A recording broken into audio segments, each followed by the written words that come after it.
जगन्नाथ, बलदेव, सुभद्रा, सुदर्शन की इस रथ यात्रा महामहोत्सव रेवाड़ी शहर में प्रथम बार भव्य आयोजन हो रहा है। उसके उपलक्ष्य में जगन्नाथ महाप्रभु की कथा चल रही है। भगवान जगन्नाथ का जो भाव है वो जानना चाहिए। अगर जगन्नाथ का भाव नहीं जानेंगे तो कभी भगवान जगन्नाथ को समझ नहीं पाए। भगवान जगन्नाथ में और कृष्ण में कोई भेद, कृष्ण और जगन्नाथ ऐसा नहीं है कि जगन्नाथ कोई अलग भगवान है, कृष्ण ही जगन्नाथ। भगवान चैतन्य महाप्रभु, जैसा हमने आज प्रातकालीन सत्र में बताया, भगवान जगन्नाथ की जो कीर्तन सेवा है ये सब चैतन्य महाप्रभु ने प्रारंभ किया। राधा रानी और कृष्ण के युगल रूप श्री चैतन्य महाप्रभु, उनने जगन्नाथपुरी में 18 वर्ष रहकर पूरी की पूरी रूपरेखा ही बदल दी जगन्नाथ में। भगवान चैतन्य के आने से पहले जगन्नाथपुरी मायावादियों का गढ़ था। सार्वभौम भट्टाचार्य मंदिर के मुख्य अध्यक्ष पुजारी थे, पर वो मायावादी थे। भगवान जगन्नाथ को लकड़ी का एक रूप मानते थे कि भगवान का जो ये आर्चर विग्रह है ये भगवान तक जाने का एक सीढ़ी है, इन पर ध्यान लगाएंगे तो एक समय में भगवान की प्राप्ति हो सकती है। लेकिन जगन्नाथ जी का भाव समझेंगे कि चैतन्य महाप्रभु ने वृंदावन और नवद्वीप को न चुन के जगन्नाथपुरी को ही क्यों चुना रहने के। जगन्नाथपुरी में 3 धामों के भाव नजर आते हैं। श्री मंदिर, जिसमें जगन्नाथ मंदिर जिसको कहते हैं, उसमें भगवान का द्वारिकाधीश, गुजरात में है, द्वारिकाधीश का भाव श्री मंदिर के अंदर है।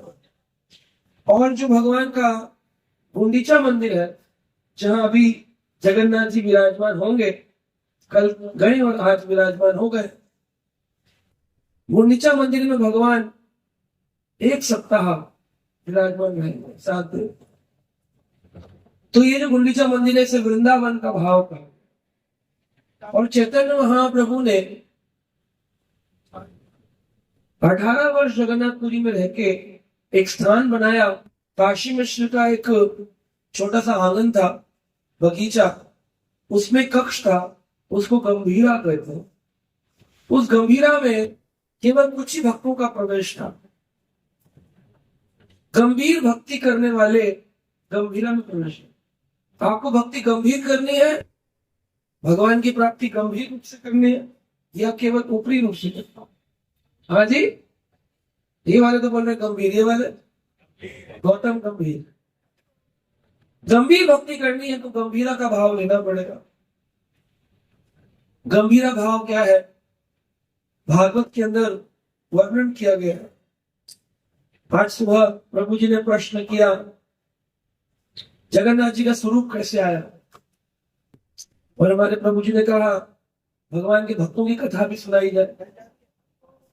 तो सभी भक्तों का समागम करके कथा सुनाई जाती है। वक्ता का कर्तव्य है कि श्रोता के मन की रुचि पूर्वक कथा करें। एक भी श्रोता को दुखी नहीं होना चाहिए, कथा का नियम। पर कथा का क्रम भी है प्रभु जी, क्रम अनुसार करना चाहिए, क्योंकि कथा में अगर अतिक्रमण किया तो उसका अपराध लगता है। इसलिए कथा को क्रम से किया जाए। हम लोग प्राय 5 दिन भागवत जगन्नाथ कथा करते हैं, 7 दिन भागवत सप्ताह करते हैं, 9 दिन राम कथा करते हैं। तो क्रम होता है एक, उसको छोटा सूक्ष्म या विशाल करना हमारे हाथ में, लेकिन क्रम होना चाहिए। तो आज हमने सुना भगवान जगन्नाथ किस प्रकार से इस कलयुग के लोगों का उद्धार करने के लिए ब्रह्मा जी के 51वें दिन के पहले दिन में, पहले ही कल्प में इस जगन्नाथपुरी धाम में प्रकट, उत्कल प्रदेश में राजा इंद्रदम्न और गुंडीचा के जब प्रकट हुए तो भगवान जगन्नाथ से राजा इंद्रदम्न ने 3 वरदान मांगे। पहला, मेरे घर में कोई संतान नहीं होनी चाहिए। दूसरा वरदान मांगा कि मेरे जो ये स्थान है जगन्नाथपुरी, इसमें आप भगवान 24 घंटे दर्शन दे, कुछ देर के लिए सो जाए। तो हमारे 24 घंटों को 8 पहर में बांटा जाता है। एक पहर में 3 घंटे होते हैं, इसलिए दोपहर को बोलते हैं दोपहर। ये दोपहर का समय दोपहर, दोपहर। जब दोपहर हो जाए तो दोपहर हो गया। सुबह के काल से 6 घंटे बीत गए तो दोपहर हो गया। तो एक का पहर सुबह, दूसरा पहर, तीसरा पहर, ऐसे 8 पहर में 24 घंटों को बांटा जाता है। अष्टप्रहरी लीलाएं, भगवान की लीलाओं को 8 बार भोग लगेगा, 8 लीलाएं होगी, अष्टप्रहर।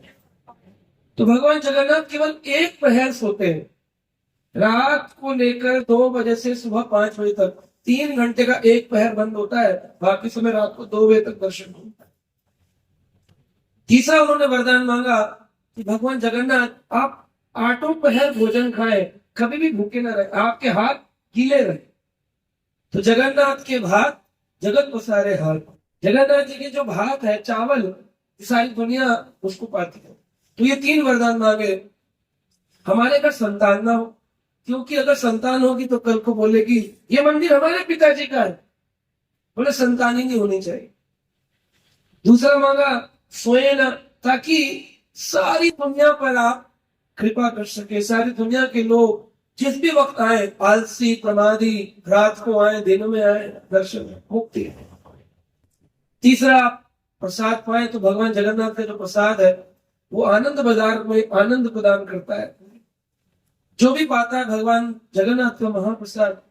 अरे आप अपनी तो छोड़ो, पार्वती जी, शिव जी, दुर्गा जी ललायत है भगवान जगन्नाथ का प्रसाद पाने।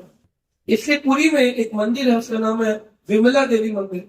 जगन्नाथ जी जब प्रसाद पा लेते हैं, उनका पहला भोग प्रसाद विमला देवी यानी पार्वती माता को लगता है। और हमारे गौड़िया सिद्धांतों में इस्कॉन के जो आचार्य है, संस्थापक आचार्य श्रील प्रभुपाद के गुरु जी का नाम है श्रील प्रभुपाद, अभय चरणारविंद भक्ति वेदांत स्वामी प्रभुपाद। उनके गुरु जी का नाम है भक्ति सिद्धांत सरस्वती ठाकुर श्रील प्रभुपाद। लेकिन भक्ति सिद्धांत का बचपन का नाम है विमल प्रसाद। कैसे पड़ा? उनके पिताजी भक्ति विनोद ठाकुर डिस्ट्रिक्ट मजिस्ट्रेट थे और वो जगन्नाथपुरी के अध्यक्ष भी थे मंदिर के। तो उन्होंने विमला देवी से प्रार्थना करी कि मुझे एक संतान दे दो जो आपके प्रचार कार्य की सेवा। तो उनके घर जब संतान हुई तो उनका नाम पड़ा क्या? विमल प्रसाद। विमल प्रसाद के साथ अद्भुत घटना हुई। जगन्नाथ भगवान का रथ जब कल से निकला तो अध्यक्ष के घर तो रुकेगा, तो अध्यक्ष भक्ति विनोद ठाकुर के घर के सामने रुका। उन्होंने अपने छोटे से लाला विमल प्रसाद को जगन्नाथ के सामने अर्पित किया। तो भगवान जगन्नाथ के गले की जो माला थी वो अपने आप टूट करके विमल प्रसाद के गले में गिर गई। तब भक्ति विनोद ठाकुर ने कहा यही वो बच्चा है जो कि आगे जाकर के गौड़ीय वैष्णव सिद्धांतों का प्रचार है। तो वो बाद में जाकर क्या बने? वार्ष भानवी दैतदास, उनका दीक्षा का नाम था वार्ष भानवी दैतदास, और बाद में बन गए भक्ति सिद्धांत सरस्वती ठाकुर। तो देखिए जगन्नाथ जी की कृपा पार्वती जी भी पाना चाहते हैं। तो अगर आप विमला प्रसाद से सीखें जीवन को, तो पार्वती माता के मंदिर में जाकर के जगन्नाथ प्रसाद नहीं पाया जाता। जगन्नाथ प्रसाद ये मांगा जाता है कि हमारे घर में संतान हो, बच्चे हो, जो भी हो, वो क्या हो? जगन्नाथ जी आपके भक्त। जिसको भी आशीर्वाद दे उसको ये देना चाहिए कृष्णेर मति रस्तु, तुम्हारी मति में कृष्ण हो जाए। तो ऐसे जगन्नाथपुरी को चैतन्य महाप्रभु ने क्यों चुना?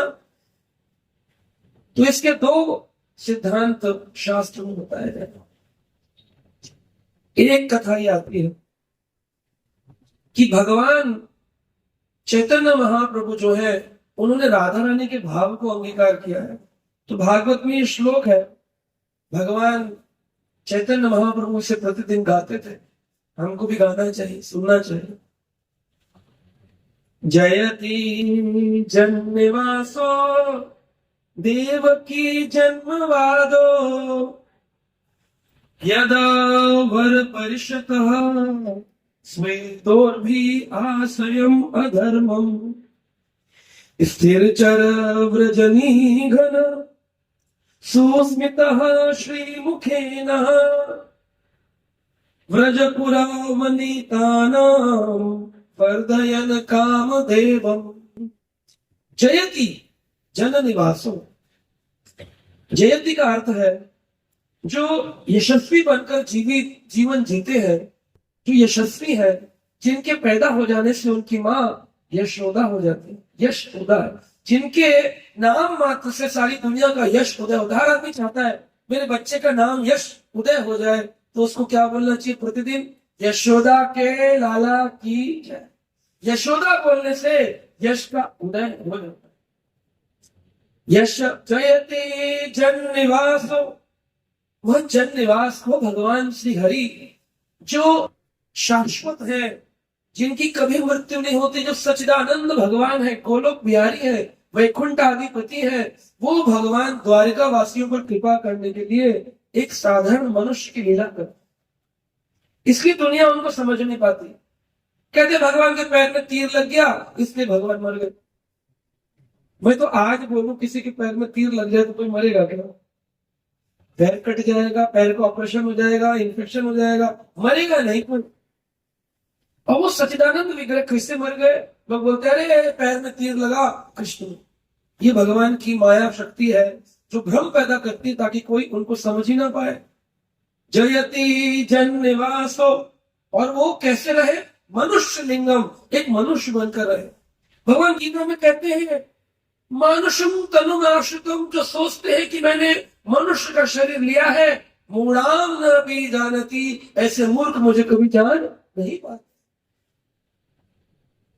जयति ही जन निवासो देवकी जन्मवादो, उन्होंने देवकी के पुत्र के रूप में कैसे जन्म ले लिया? वो तो अजन्मा है, वो कैसे जन्म ले लिए? ये भी अपने आप में अद्भुत लीला है कि भगवान कृष्ण जो अजन्मा है, वह केवल दिखाने के लिए पैदा हुए यशोदा के गर्भ से, और अपनी नाल जो मां से जुड़ी होती है वो बाहर से उनकी नाभि से कनेक्ट कर दो। देखने वाले को लगेगा कि मां और पुत्र, लेकिन भगवान किसी गर्भ में नहीं आते। देवकी के यहाँ पर भगवान प्रकट हुए चतुर्भुज रूप में, और उसी काल में यशोदा के यहाँ जन्म लिए, लेकिन न देवकी के गर्भ में गए न यशोदा। भगवान उस काल में हवा भर देते हैं और बाहर प्रकट होकर वह नाल माँ की गर्भ से जोड़ देते। दिखता है अरे बच्चे की और माँ की नाल जुड़ी हुई। जात कर्म संस्कार हुआ। भागवत के 10वें स्कंद 5वें अध्याय प्रथम श्लोक में लिखा है नंद जातस्य, नंद बाबा ने जातकर्म संस्कार किया। अरे जातकर्म तो नाल काटना होता है ना, जिसने गर्भ में नहीं गया वो नाल कहां से आई? भगवान ने ऊपर से नाल लगाई। ऐसी दिव्य लीला करते हैं। देवकी जन्मवादो यदुवरा परिषद हो, यदुवंशों की रक्षा करी भगवान, और सदस्यों को वृंदावन के गोपों द्वारा सेवित हुए भगवान। वृंदावन में भगवान का भाव बिल्कुल अलग है। वह भगवान कृष्ण वृंदावन में 11 वर्ष से ज्यादा नहीं रहे। 11 वर्ष में अक्रूर जी के साथ मथुरा चले गए, और 30 वर्ष की उम्र में मथुरा से द्वारका चले। तो भगवान जब वृंदावन छोड़ के चले गए तो वृंदावन की गोपियां, राधा रानी अति विरह में चले गए। जब गोपियां गीत गाती हैं, कहती हैं भगवान के इन कथाओं को सुनाने वाले, तब कथामृतम तात जीवनम श्रवण मंगलम श्रीमदाकृतम भुवि गृह्णन्ति ये भूरिदा जनम। अब देखिए कहानी, किस्से, कथाएं बहुत सुनी होंगी आपने, लेकिन जब तक आप आचार्यों की दृष्टि से कथा नहीं सुनेंगे आपके जीवन में भक्ति आने वाली नहीं। अब ये श्लोक गोपी गीत का अनेकों बार भक्तों ने गाया होगा, अनेकों बार यूट्यूब में सुना होगा, लेकिन इसका अर्थ गोपियों ने क्या बताया? तब कथामृतम तात जीवनम, भगवान तब कथामृतम, आपकी कथाएं जलते हुए लोगों को जीवन प्रदान करते हैं। जो लोग दुखी हैं संसार में उनको एक जीवन प्रदान करते हैं। और जैसे आपकी कथाएं सुनी जाती हैं, श्रवण मंगलम श्रीमदातम, उस व्यक्ति को श्री मिल जाती है। कौन सी श्री मिलती है? धन मिलता है? बोले नहीं नहीं, भगवान की कथा कहने वाले का यश पूरी दुनिया में हो जाता है। जो भी भगवान की कथाओं को कहता है उसका यश का उदय हो जाता है। श्री मदातम, उसको श्री मिल जाती है, ऐश्वर्य मिल जाता है, यश मिल जाता है। धूवि गृणन्ति ये भूरिदा जन, जो भी आपकी कथाओं को कहते हैं ना इस भूमि पर, उनसे बड़ा दानी ना तो आज तक कोई हुआ है ना कोई होगा। सबसे बड़ा दान क्या है?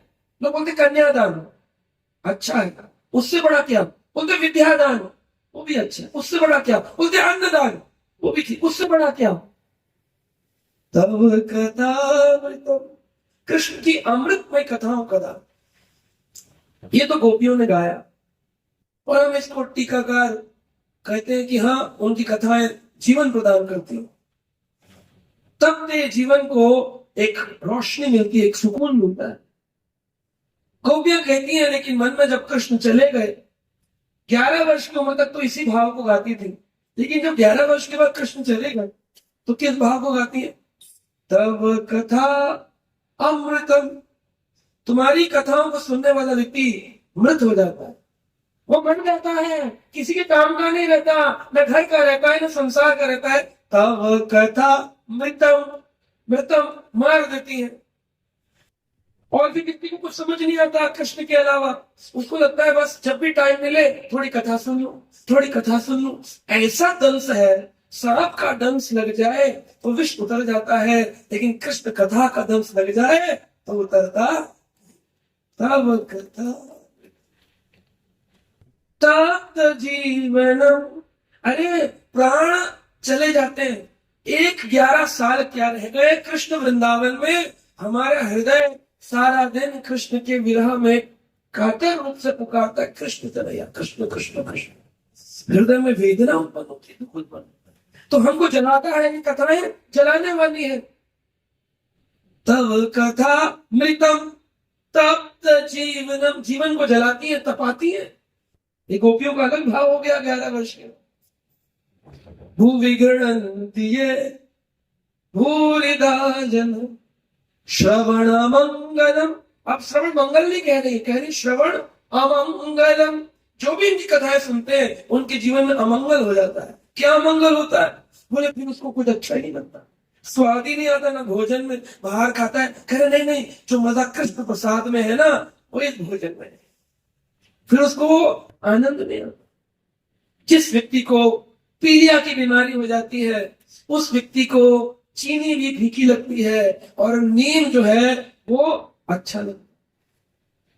पीलिया की बीमारी हो गई, जॉन्डिस हो गया, आप नीम खिलाते रहो, नीम खिलाते रहो, नीम खिलाते रहो, नीम खिलाते रहो, फिर मिश्री खिलाते रहो, तब पता चलता है नीम कड़वा लगने लग जाए और मिश्री मीठी लगे, अब ये ठीक हो गया, अब ठीक हो गया। ऐसे संसार के लोगों को ये संसार रूपी नीम जो कड़वी है वो अभी आपको मीठी लग रही है क्योंकि आपको जॉन्डिस की बीमारी है। यदि ये संसार कड़वा लगने लग जाए और कृष्ण का नाम मीठा लगने लग जाए, वो दिन जानेंगे कि अब पीलिया की बीमारी। और वो कब होती है? कृष्ण कथा के श्रवण। तो जब उद्धव जी वृंदावन गए तो वृंदावन में उद्धव जी ने गोपियों को रोते देखा। 2 महीने रहे कृष्ण के विरह में, कातर गोपियां रुदन कर रही हैं, राधा रानी रो रही है। अब एक बात समझ नहीं आती, जो राधा रानी कृष्ण के प्राण शक्ति है, आनंद शक्ति है, वो क्या कृष्ण के ज्ञान को नहीं जान रही है कि कृष्ण तो कभी वृंदावन का त्याग करके गए ही नहीं। वृंदावनम परित्याजम पाद एकम न गच्छति, कभी मैं एक कदम वृंदावन के बाहर नहीं जाता। तो फिर ये रो क्यों नहीं है? बड़ी सुंदर विश्वनाथ चक्रवर्ती ठाकुर टीका किए हैं कि राधा रानी के भी 2 स्वरूप हैं, वियोगनी राधा, संयोगनी राधा। वह राधा रानी जब उद्धव आए तो वह वियोग दिखा रही है, वियोगनी राधा स्वरूप प्रकट कर। अगर राधा रानी कृष्ण की तत्व शक्ति है तो क्या जैसे राधा कृष्ण अपना विस्तार कर सकते हैं तो क्या राधा अपना विस्तार नहीं कर सकती है? कृष्ण ने अपना विस्तार किया, स्वयं तो वृंदावन में रह गए और अपने वासुदेव कृष्ण को वृंदावन से मथुरा भेज दिया। विष्णु वृंदावन से मथुरा चले गए, द्वारका चले गए, चतुर्भुज रूप में चले गए, लेकिन जो कृष्ण मुरारी दो भुजधारी वो कहाँ रहे? वृंदावन। तो राधा रानी ने जब उद्धव आए तो कौन सा रूप दिखाया? वियोगिनी राधा का रूप दिखाया। और जब वही राधा रानी का भाव लेके चैतन्य महाप्रभु आए और जगन्नाथ प्रभु को देखा, मूर्छित हो गए। अब कौन सा भाव है? अब संयोगिनी राधा का भाव। दोनों राधा और कृष्ण मिल रहे हैं, संयोग हो रहा है, दोनों का प्रेम आमने सामने आ गया, इसलिए मूर्छा हो गई। तो वियोग में भी मूर्छित है और संयोग में विप्रलम और स्वलंबम दोनों भाव दिए हमारे आचार्य, समझना चाहिए। तब दो भाव अब यहां पर सुनने वाले हैं। एक बार की बात है, भगवान श्री कृष्ण स्वर्ण रथ पर आरूढ़ होकर द्वारका नगरी से कुरुक्षेत्र में आए, और कुरुक्षेत्र में लगा हुआ था, क्या लगा हुआ था? सूर्य ग्रहण। जब भी सूर्य ग्रहण लगता है सारी दुनिया कुरुक्षेत्र में आती है, और कहते हैं ब्रह्म सरोवर में स्नान करने से मुक्ति मिलती है। तो भगवान कृष्ण भी उस काल में अपने रानियों के साथ 16,108 रथों पर और स्वयं अपने दारूक से साथ में अकेले स्वर्ण रथ पर आरूढ़ होके भगवान द्वारिका से कहाँ आए? कुरुक्षेत्र। कुरुक्षेत्र तो आपने सुना है, आप ही के हरियाणा का एक शहर, जहां महाभारत का युद्ध हुआ। अब जहां पर ये पता चल गया कि कृष्ण आ रहे हैं कुरुक्षेत्र, अब वृंदावन के लोगों के लिए द्वारका जाना मुश्किल था, लेकिन कुरुक्षेत्र आना आसान था।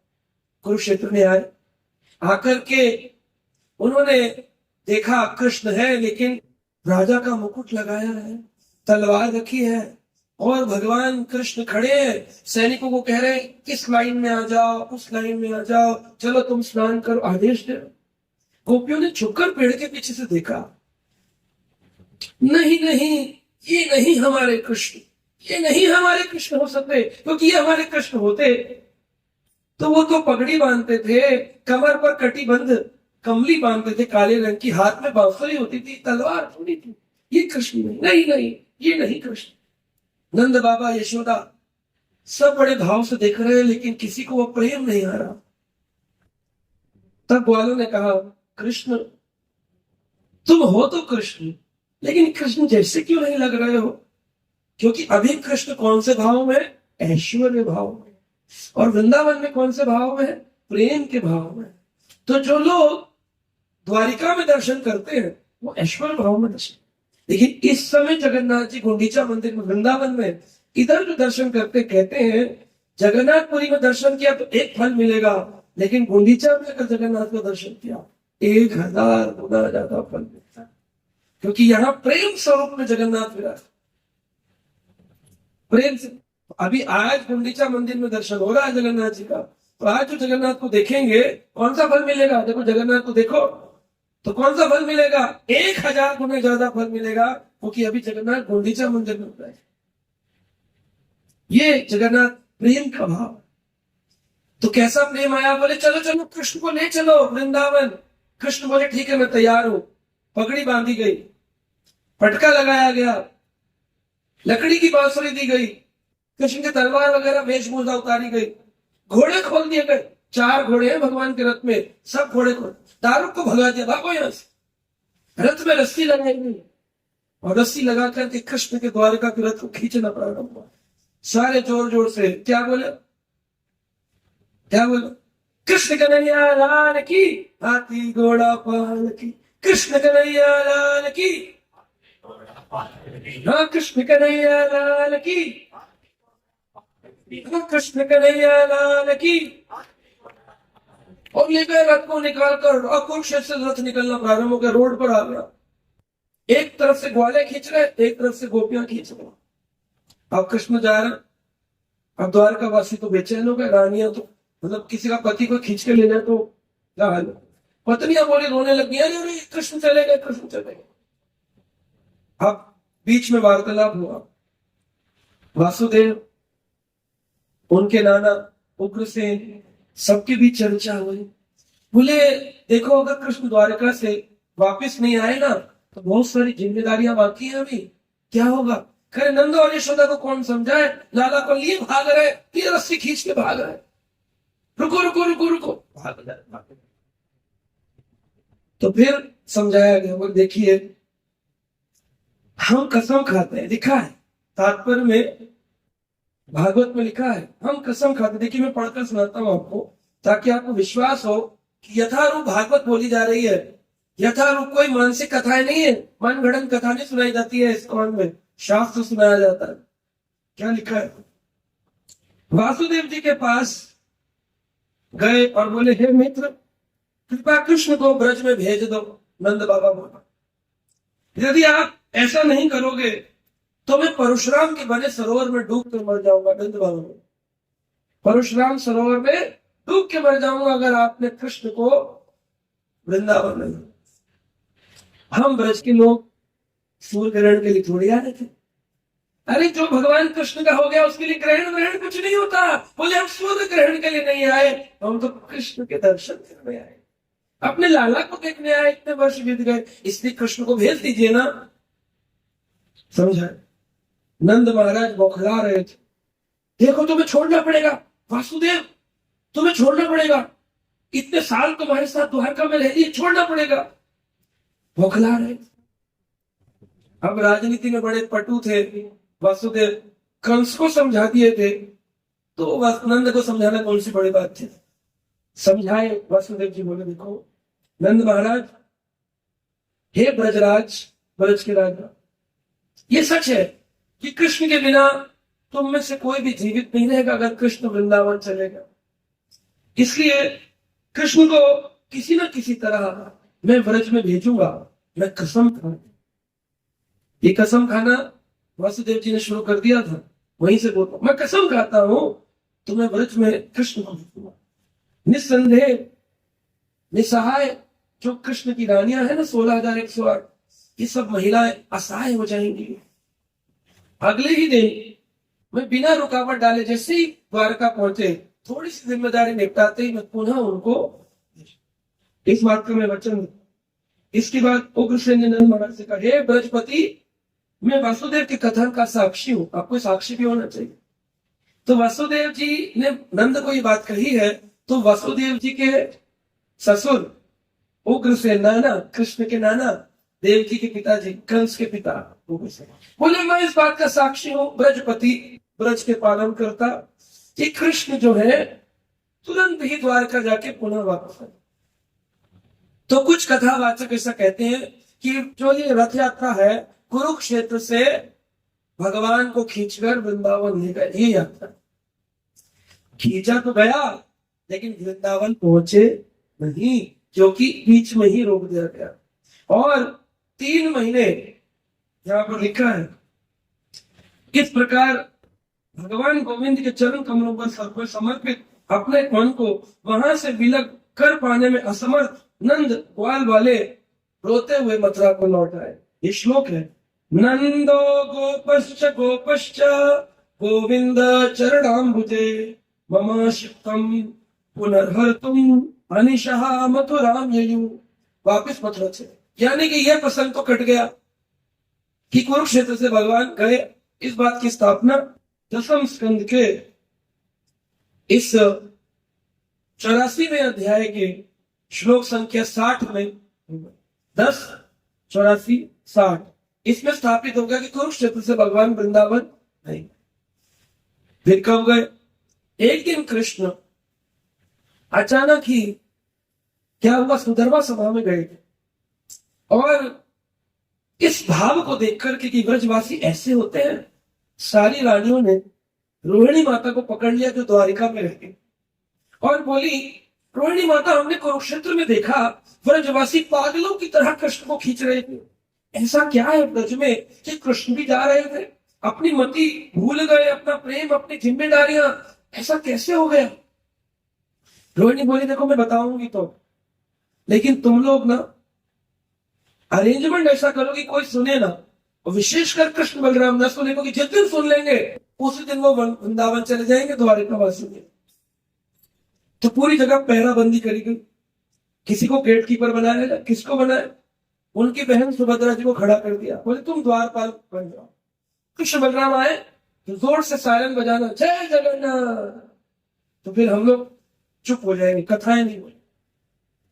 अब अंदर रोहिणी बीच में बैठ गई और कमल पंखुड़ियों के समान 16,108 रानियां बिखर के 8 मुख्य कमल पर और बाकी कमल के पुष्प विराजमान 16,100 बैठ गए।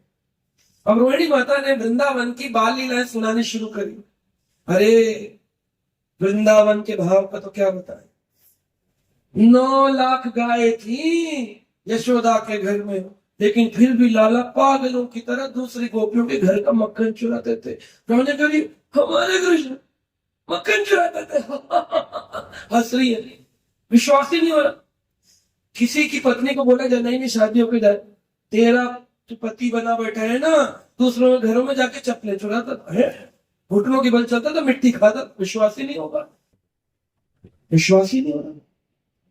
बहुत सुंदर सुंदर मक्खन चोरी लीला सुनाई, वस्त्र धारण लीला सुनाई, कैसी हरकत करते थे, कैसे भगवान लीलाएं करते थे, कैसे किसी के घर में गए उसके घर का सारा मक्खन खा लिया, लेकिन गोपी के ऊपर कपड़ा लगा कर रख दिया, अंदर उसने मूत्र विसर्जन कर दिया। जब उठा रहे उसको पता नहीं चल रहा, इतनी भारी मटकी के अंदर मक्खन भरा है कि क्या भरा है, लेकिन फिर भी वहां मटकी में कृष्ण का जो मूत्र है वो भी कैसा दिव्य है।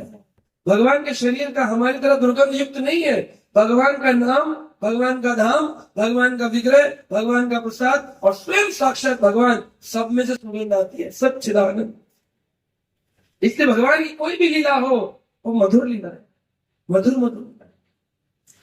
तब रोहिणी ने बताना शुरू किया। एक दिन एक भौरा आया और वो राधा रानी और कृष्ण आपस में हाथ दिए बैठे थे।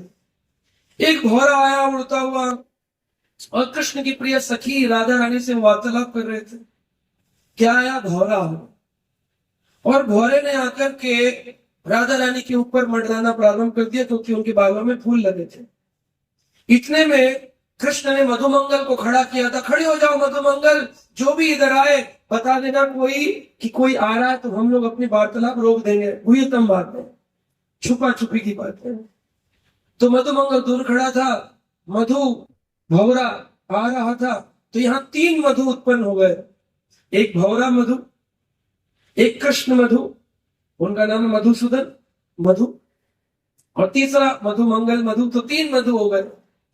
अब राधा रानी कृष्ण हाथ में हाथ देकर बैठे, वार्तालाप चल रहा है। इतने में राधा रानी कहती है, कृष्ण कहते मधु को भगाओ, मधुमंगल इस भौरे को भगाओ, मधु को भगाओ।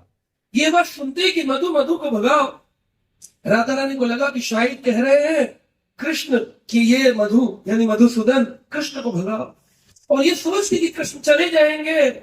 राधा रानी रोने लग गई, और ऐसी रोई कि धूल में लौट गई, लोट पोट होकर मूर्छित होकर गिर गई। सारी सखियां दौड़ी आई, राधे राधे राधे चिल्ला रही। और यार कृष्ण राधा रानी का ये हाल देखकर वह मूर्छित होकर गिर गए, और सारे लोग कह रहे कृष्ण कृष्ण कृष्ण। लेकिन न ये कृष्ण कहने से कृष्ण उठते हैं, न राधा कहने से राधा उठती है। तब सखियों ने 4 भाग की सखियां हैं, स्वपक्ष, विपक्ष, है ना, तटस्थ और प्रिय सखी। 4 भाग की सखी है। चारों प्रकार की सखी जो कृष्ण की स्वपक्ष है, और कुछ जो राधा रानी की स्वपक्ष है, वो कृष्ण की विपक्ष हो। स्वपक्ष विपक्ष तटस्थ प्रिय, तभी सखियों ने अपनी अपनी पार्टी बदली। राधा रानी की पार्टी वाले जोर जोर से बोलने लग गई कृष्ण, हाँ, राधा रानी के कान में, और कृष्ण के कान में कहने लगी राधा। तो इस तरह से दोनों ने जब अपने अपने प्रियतम का नाम सुना तो उनकी मूर्छा समाप्त हो गई, वो वापस जागृत। इतना रोए कि प्रेम व्यचित्र उत्पन्न हुआ। उस प्रेम से सरोवर बन गया। आज भी सरोवर का नाम है प्रेम सरोवर। राधा और कृष्ण के प्रेम से बना और प्रेम सरोवर उत्पन्न हो गया। इतना भाव ये सुनकर के रुक्मणी सत्यभामा, इतना प्रेम वो कैसे कर सकता है? रुक्मणी कहती हाँ भाई रोहिणी जी, तभी मैं कहूँ रात को सोते हैं ना, तो न जाने क्यों राधा राधा ललिता विशाखा ग्वालों के नाम लेते हैं, किंकड़ी सुदामा श्रीदामा क्या क्या बोलते हैं, हमें समझ नहीं आता।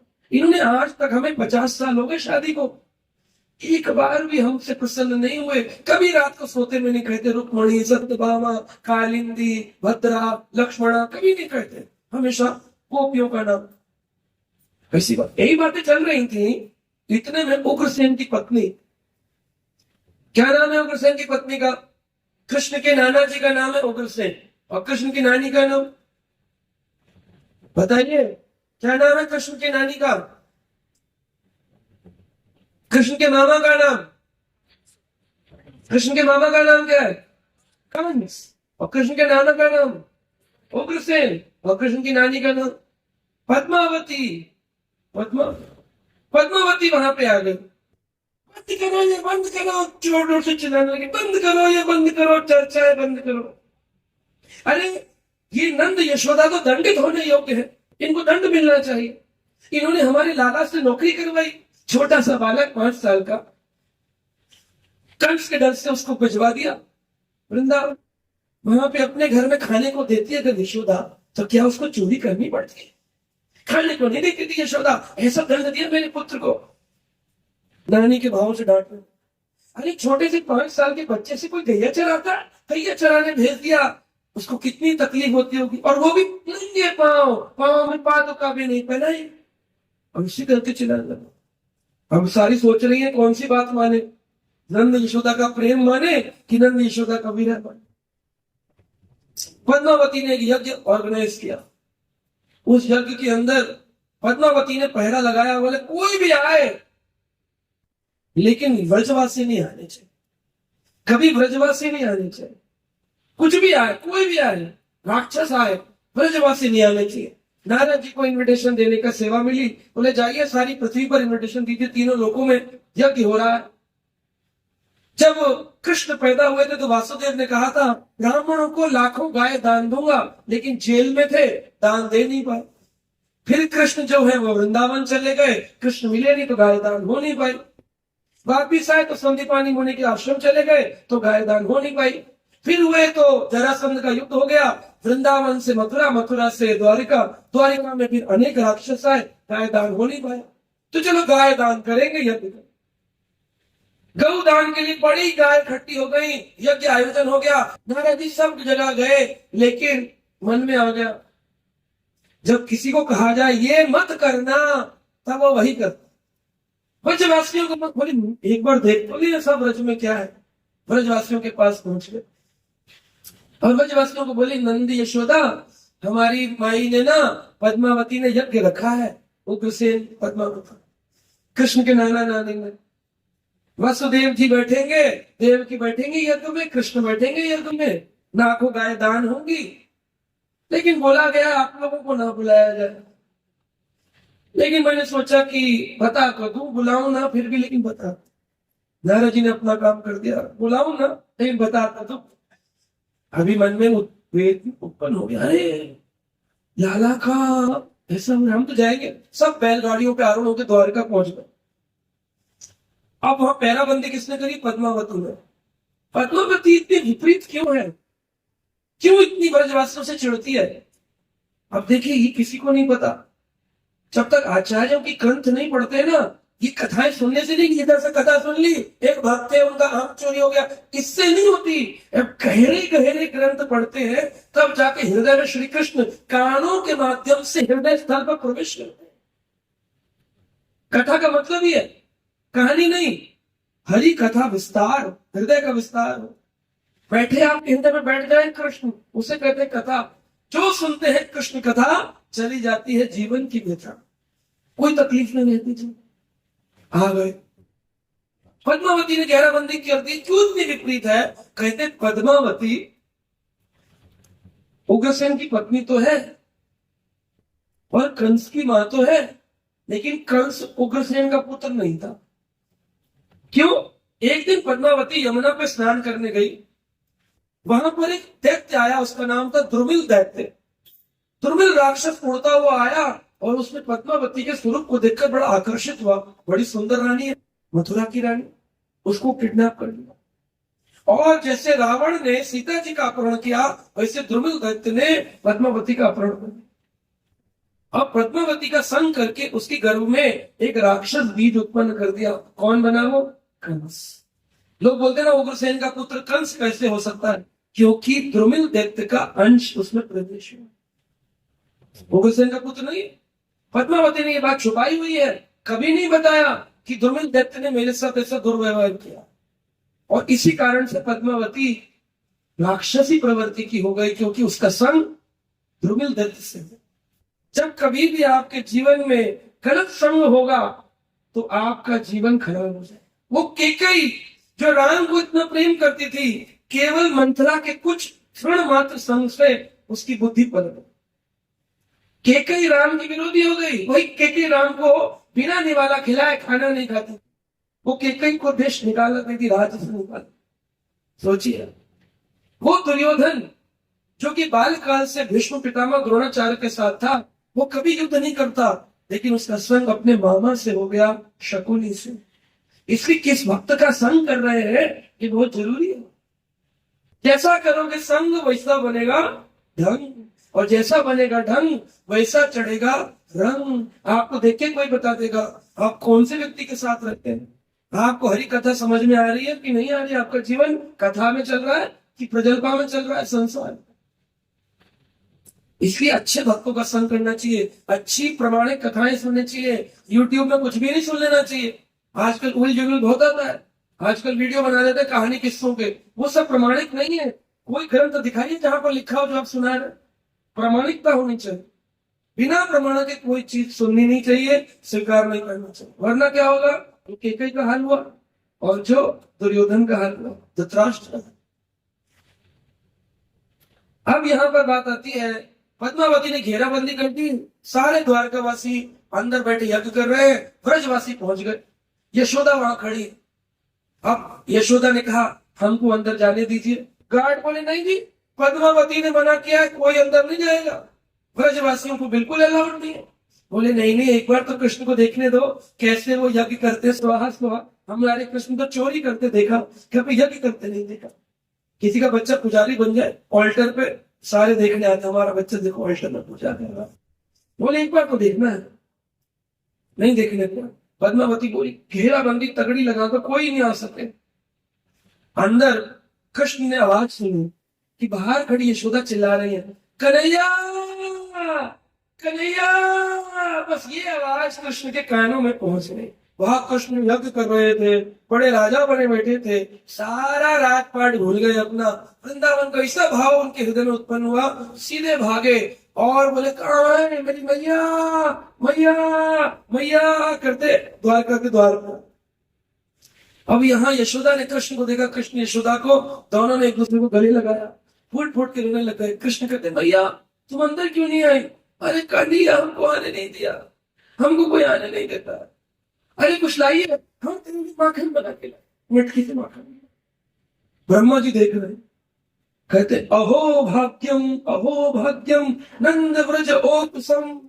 इस वृंदावन वासियों का बड़ा भाग्य है, जिस भगवान को पाने के लिए दुनिया मंदिरों में लाइन लगाती है। तिरुपति में 3 दिन दर्शन, श्रीरंगम में 2 दिन की वेटिंग लिस्ट। वो भगवान ब्रजवासियों के घर में कैसे खेले, पूर्ण पर ब्रह्म पूर्ण एक बालक बनकर कृष्ण खेले। वाह अहो भाग्यम, बड़ा भाग्य है, बहुत भाग्य की सराहना है।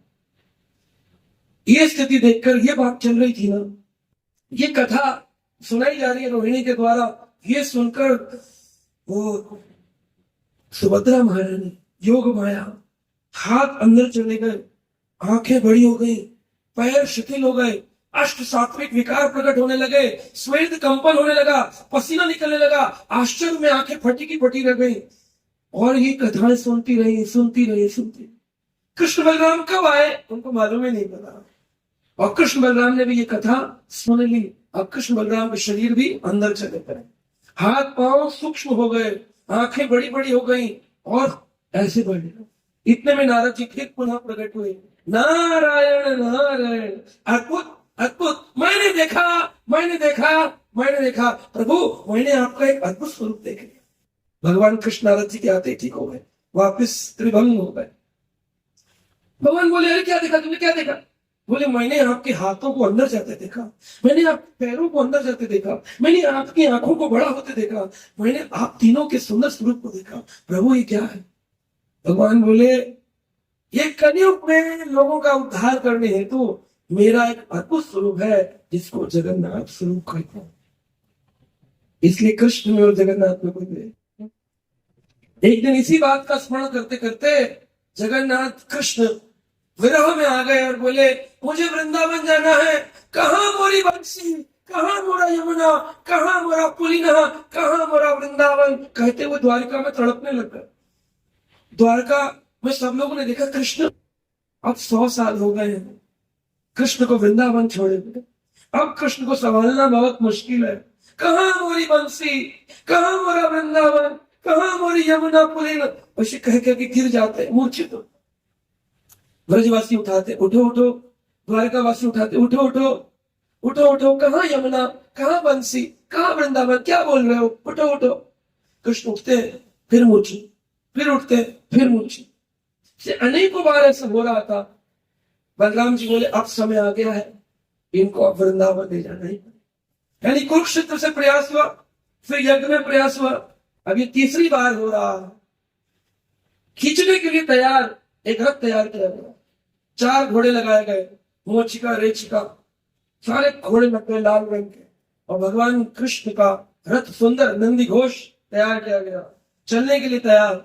सुभद्रा जी बोली, जैसा हाल इनका है ना, जब वृंदावन पहुंचेंगे राधा को पता चलेगा, वो भी ऐसी हो जाएगी। इसलिए मैं स्त्री हूं, मैं जाती हूँ, समझाती हूँ कि तुम्हारे कृष्ण कन्हैया आने वाले हैं, तैयार हो जाओ, मूर्छित मत होना, मैं रूपरेखा बनाऊंगी तो वो तैयार है। और पीछे से बलराम जी बोले, अच्छा तुम जाओगी? अरे बीच में रास्ते में किसी ने अगर कोई तकलीफ कर दी तो कौन जिम्मेदारी लेगा? तो मैं आगे चलूंगा। तो आज भी बलराम जी का रथ सबसे आगे चलता है, उसके पीछे सुभद्रा जी का और उनके पीछे कृष्ण का। इस प्रकार कृष्ण को खींच करके वृंदावन ले जा रहे। ये 100 वर्ष पूरे हो गए, तब वृंदावन गए श्री कृष्ण भगवान, और वृंदावन में राधा रानी के साथ उनकी भेंट हुई। कई बार लोग बोलते हैं कृष्ण वृंदावन छोड़कर चले गए, तो क्या कभी पुनः भेंट हुई? हाँ हुई, 100 वर्ष बाद। इस बात की पुष्टि आनंद वृंदावन चंपू में कवि कर्णपुर ने करी है कि उनकी भेंट वृंदावन में पुनः हुई। अब की बार कृष्ण जब भेंट किए तो वो द्वारका स्वरूप में द्वारका वापस गए, लेकिन कृष्ण स्वरूप में राधा रानी के साथ वो लोग वृंदावन चले। कृष्ण और राधा रानी इस मिलन के बाद राधा रानी और कृष्ण दोनों एक बड़े रत्न सिंहासन पर बैठकर गोलोक वृंदावन पलायन हो गए थे, और कृष्ण अपने द्वारिका स्वरूप में वापस द्वारिका गए। किसी को पता नहीं चला कि राधा कृष्ण की सूक्ष्म मिलन है। अब इन बातों पर किसी को तो भरोसा होता है और किसी किसी को भरोसा नहीं होता। कोई कहता है हम तो ये बात पर भरोसा नहीं करते, कहानी किससे है। तो एक बहुत बड़े आचार्य थे, उनका नाम था उदयन आचार्य। क्या नाम था? उदयन आचार्य। बड़े दर्शन शास्त्र को मानने वाले थे, बड़ी फिलॉसफी जानते थे। कोई भी शास्त्रार्थ करे, शास्त्रार्थ का अर्थ होता है मैं कुछ बोलूं, आप कुछ लोग बोलो, फिर हम उन दोनों मिलकर शास्त्रों का अर्थ निकालें। लेकिन आजकल शास्त्रार्थ के नाम पर अर्थ का अनर्थ हो रहा है, मारपीट हो जाती है जब कोई बात समझता नहीं है तो। लेकिन ये शास्त्रार्थ भारत भूमि में होता है। तो ये उदयन आचार्य बड़े सिद्धांतवादी थे, बड़े प्रकांड विद्वान थे। उन्होंने एक दिन श्लोक पढ़ा, यत्र साक्षात जगन्नाथ शंख चक्र गदाधर जानतुम दर्शनम मुक्तिम यो ददाति कृपानिधि। आप लोग मेरे साथ बोलना चाहेंगे? बोलिए इस श्लोक को। यत्र साक्षात जगन्नाथ शंख चक्र गदाधर जन्तुम दर्शनम मुक्तिम यो ददाति कृपानिधि।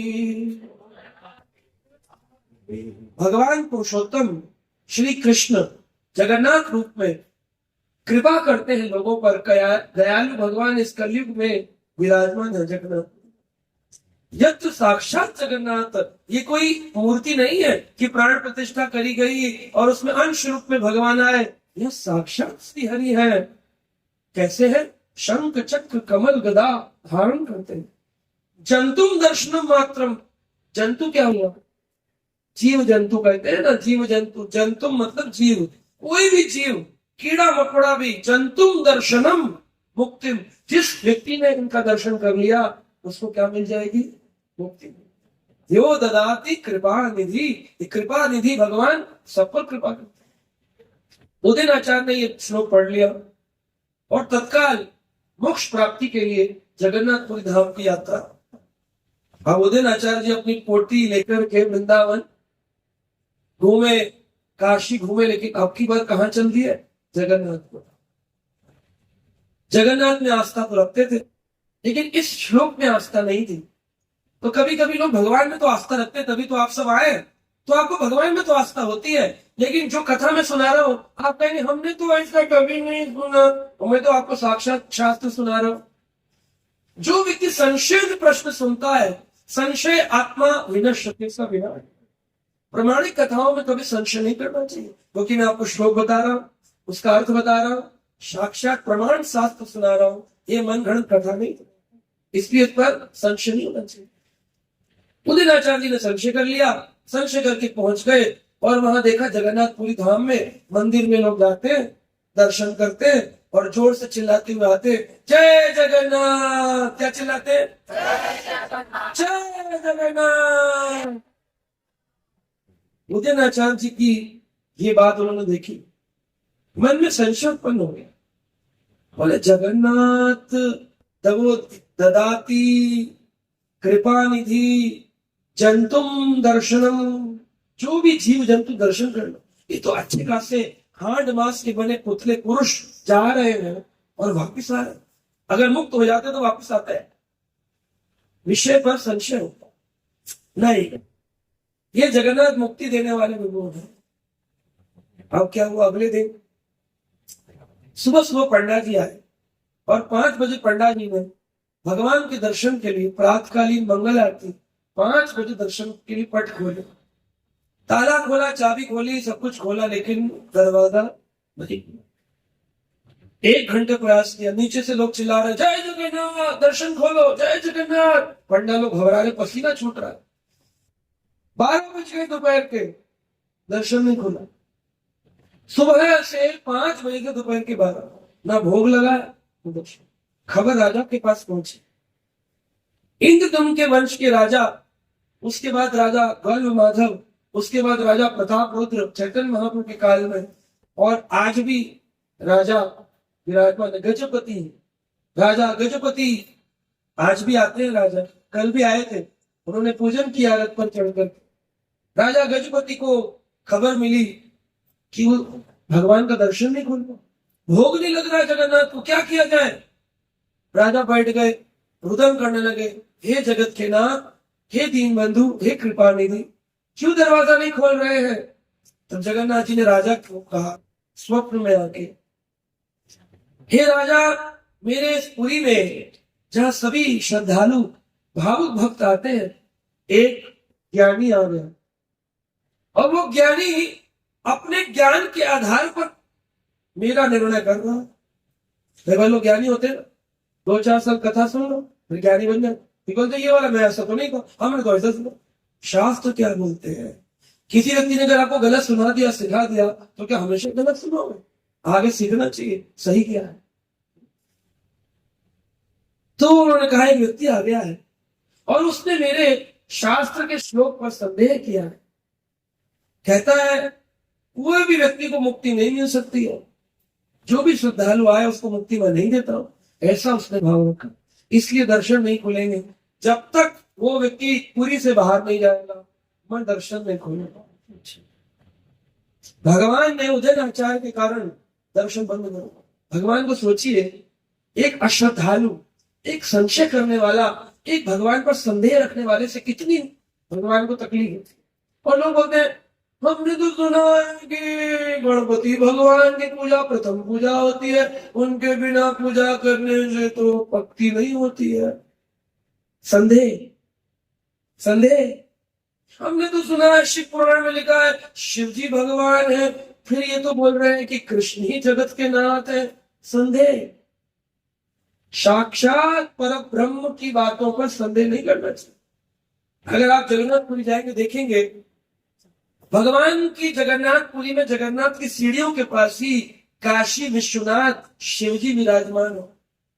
शिवजी काशी के नाथ हैं, काशी विश्वनाथ। उनके मन में एक दिन प्रश्न उठ गया, जैसे उदयनाचार्य के मन में प्रश्न हुआ कि मुक्तिदायिनी नगरी तो काशी है, हम काशी में विश्वनाथ बनकर बैठे हैं, ये कौन सी नई नगरी आ गई जगन्नाथपुरी जो कि मुक्ति दे रहे हैं भगवान। शिव जी आए, शिव जी ने 22 पासा सुबह बताई थी, 22 सीढ़ियां चढ़ना शुरू किया। 4 सीढ़ी चढ़ी, उसके बाद शिव जी से पांव नहीं रखा गया, पैर लगा रहे, जोर लगा रहे, कैलाशपति कैलाश पर रहने वाले, लेकिन चढ़ नहीं पा रहे। भगवान जगन्नाथ ने कहा, शिव जी हम पर संदेह करते हो, हमारे भक्त हो, हम पर संदेह करते हो, आप आज भी जगन्नाथपुरी जाइए और अपनी आंखों से दर्शन करिए। शिव जी ने शिव जी को चढ़ने नहीं दिया। भगवान जगन्नाथ उसी स्थान पर शिव जी को तपस्या करने बैठ गए। शिव जी का मंदिर है काशी विश्वनाथ, सीढ़ी 22 सीढ़ी के बाहर। वहां पर 34 सीढ़ी पर जगन्नाथ जी का दर्शन करने, तो जब शिव जी बड़ी अंदर से ग्लानि से भर गए कि मैंने संदेह क्यों किया कि जगन्नाथ मुक्ति नहीं दे सकते, केवल काशी मुक्ति दे सकती है। नहीं, जगन्नाथ पूरी मुक्ति दे सकता है।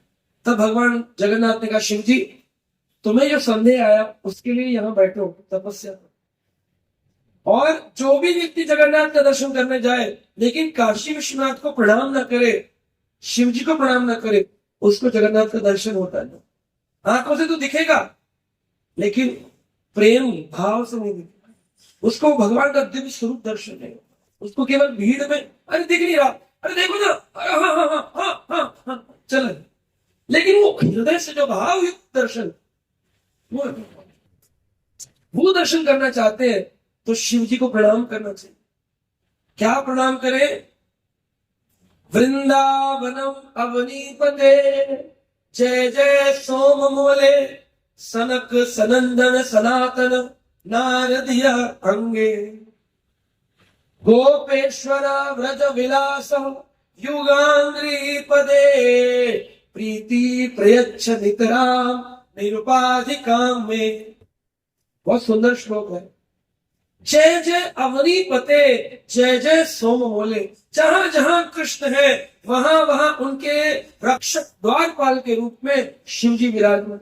आप मथुरा में कृष्ण का दर्शन करने जाए, जन्मभूमि, तो आपको वहां पर पोथरा कुंड के पास मथुरा के अंदर भगवान शिव का दर्शन करना पड़ेगा, वरना आपको जब तक शिव जी का दर्शन नहीं करेंगे कृष्ण का दर्शन नहीं होगा। वहां पर भगवान कृष्ण विराजमान, शिव जी विराजमान। वृंदावन आएंगे, गोपेश्वर गोपी रूप में शिव जी विराजमान। आप कामा बन जाएंगे, कामेश्वर रूप में शिव जी विराजमान। आप गोवर्धन परिक्रमा करेंगे, वनखंडी महादेव चक्रेश्वर महादेव के रूप में विराजमान। आप बद्रीनाथ जाएंगे, केदारनाथ रूप में विराजमान। आप जगन्नाथपुरी जाएंगे, विश्वनाथ रूप में, लिंगराज रूप में विराजमान। बिना शिव की परमिशन के कृष्ण के दिव्य स्वरूप का दर्शन होता नहीं। इसलिए कहा अवनीपते, अवनीपते द्वारपाल। जय जय अवनीपते जय जय सोम मोले, अपने सिर पर चंद्रमा को धारण करने वाले, सनक सनंदन सनातन नारद अंगे, सारे बड़े बड़े मुनि आपको भगवान के भक्त के रूप में पूछते हैं। गोपेश्वर व्रज विलास, आपने व्रज में गोपी रूप में गोपेश्वर महादेव बनकर अपने स्वरूप में गोपी बने। आज भी वृंदावन में प्रतिदिन गोपी ड्रेस पहनते हैं शिवलिंग शिव जी के, और उनको श्रृंगार किया जाता है। रात में 7 बजे श्रृंगार दर्शन। अब जाएंगे शिव जी गोपी बनकर रास नृत्य देखने। गोपेश्वर व्रज विलास युग आंग्री पदे, जिन्होंने राधा कृष्ण युगल अंग्री चरणों को पकड़ा है। ऐसे शिव जी जैसी आपकी प्रीति श्री कृष्ण में है, वैसी प्रीति मेरे हृदय में हो। नितराम, निरंतर मेरी प्रीति वैसी रहे। निरुपाधि के, बिना किसी उपाधि के कि मैं डायरेक्टर हूँ, मैं सीनियर डिवोटी हूँ, मैं दीक्षित हूँ, मैं ब्राह्मण दीक्षित हूँ, मैं ऐसा हूँ, मैं वैसा हूँ। निरुपाधिकाम नितराम, निरुपाधिकाम प्रीति प्रेक्ष नितराम निरुपाधिकाम। मुझे आप ऐसी प्रीति दें जिसमें कोई हेतु ना हो, जिसमें कोई कारण ना हो कि इस कारण से भक्त बनो, इस कारण से भक्त बनो। कारण हटाओ, एक ही कारण है, सर्व कारण कारणम कृष्ण, इसलिए हम उनको प्रणाम करते हैं, बस और कोई कारण। अहेतु की कृपा पाना चाहते हैं तो अहित की भक्ति करनी। उदिन आचार्य को ये बात समझ में आ गई। उदिन आचार्य क्षमा मांगने के लिए आए और जाकर जगन्नाथ जी के मंदिर के बाहर नाक रगड़ी, हे जगन्नाथ, मैंने आपके शास्त्रों पर संदेह किया, मुझे क्षमा कर दीजिए, मुझे क्षमा कर दीजिए, मुझे क्षमा कर दीजिए। जब तीसरी बार क्षमा कर दीजिए बोला, तुरंत जगन्नाथ जी के पट खुल गए। सारे पुजारी जोर से चिल्लाए, जय जगन्नाथ।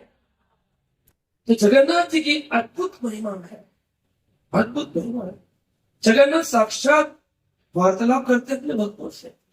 हमारे एक भक्त बता रहे थे, वो लोग हर महीने 56 भोग लगाते हैं जगन्नाथ जी को। तो वो पुजारी भी हैं, जगन्नाथ जी की सेवा करते। मैं उनका नाम नहीं बोल सकता हूँ, स्थान नहीं बोल सकता हूँ, क्योंकि उन्होंने मना किया कि कभी बताइएगा मत कि ऐसा हुआ। लेकिन मैं केवल प्रेरणा देने के लिए बता रहा हूं। बहुत अच्छे मित्र हैं हमारे। जगन्नाथ बलदेव सुभद्रा की सेवा कर रहे पिछले 20-30 वर्षों से। हर महीने 56 भोग लगा। एक महीने उनके पास थोड़ी धन की कमी थी, 56 भोग लगाने के लिए पैसे नहीं। भगवान जगन्नाथ को प्रणाम किए, माला जब करते दीक्षित भक्त है तो, लेकिन बोले 56 भोग नहीं लगाएंगे, पूरा इतने 10 सालों से लगा रहे, दुनिया को बुला के खिला रहे, एक महीने नहीं लगेगा तो रात में वो बता रहे हैं 2:30 बजे करीब जगन्नाथ जी आए और उनके स्वप्न में आके कहते हैं, क्यों पुजारी, इस महीने का 56 भोग भूल गया क्या? 30 तारीख हो गई है, महीना खत्म हो जाए, कल सुबह लगा महीना लग जाए, कल 30 तारीख आखिरी दिन है। तो पुजारी घबरा गया। सुबह उठा, स्वप्न में ये बात कुछ भक्तों को बताई, हमको भी बताई, फोन किए, बोले प्रभु जी आपके पास समय है, थोड़ी जगन्नाथ भजन कर लेंगे, ज्यादा तो नहीं, थोड़े लोगों को बुला लेंगे, आज 56 भोग लगाना पड़ेगा। मैंने कहा आप तो किसी और दिन लगाते थे ना, ये 30 तारीख तो कभी नहीं लगाया। बोले कल रात को पिटाई होते होते बची है, वरना जगन्नाथ आ गए थे, कह रहे थे हर महीने लगाता था, अभी कहाँ गए, क्यों नहीं लगाता? तो बोले मैंने उनको बोला मन में, स्वप्न में, कि प्रभु धन की कमी के कारण।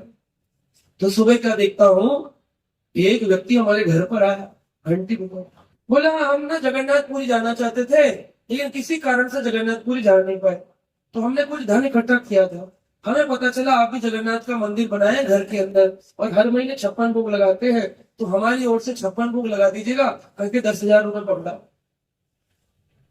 अब बताओ, आपके घर का धन कौन लाते हैं? जगन्नाथ। आपके घर को कौन चलाते हैं? जगन्नाथ। आपको लगता है आप चलाते हैं, इसलिए आप सोचते हैं अरे कौन दान पुण्य करेगा, कौन अपना टाइम लगेगा। जो भगवान को देते हैं ठाकुर जी, उनके पास तो इतना देते, इतना देते, इतना देते, मैं क्या बताऊं। कई बार लोग सोचते हैं कि शायद भक्ति करना भी कोई व्यवसाय है। मेरे को 15 वर्ष हो गए पूर्ण रूपेण भगवान को समर्पित हुए, भगवान के मंदिर में ही काम सेवा करता हूँ, कथा करता हूँ। आप पूछ सकते हैं यहाँ पर आने के लिए मैंने क्या धन मांगा किसी से?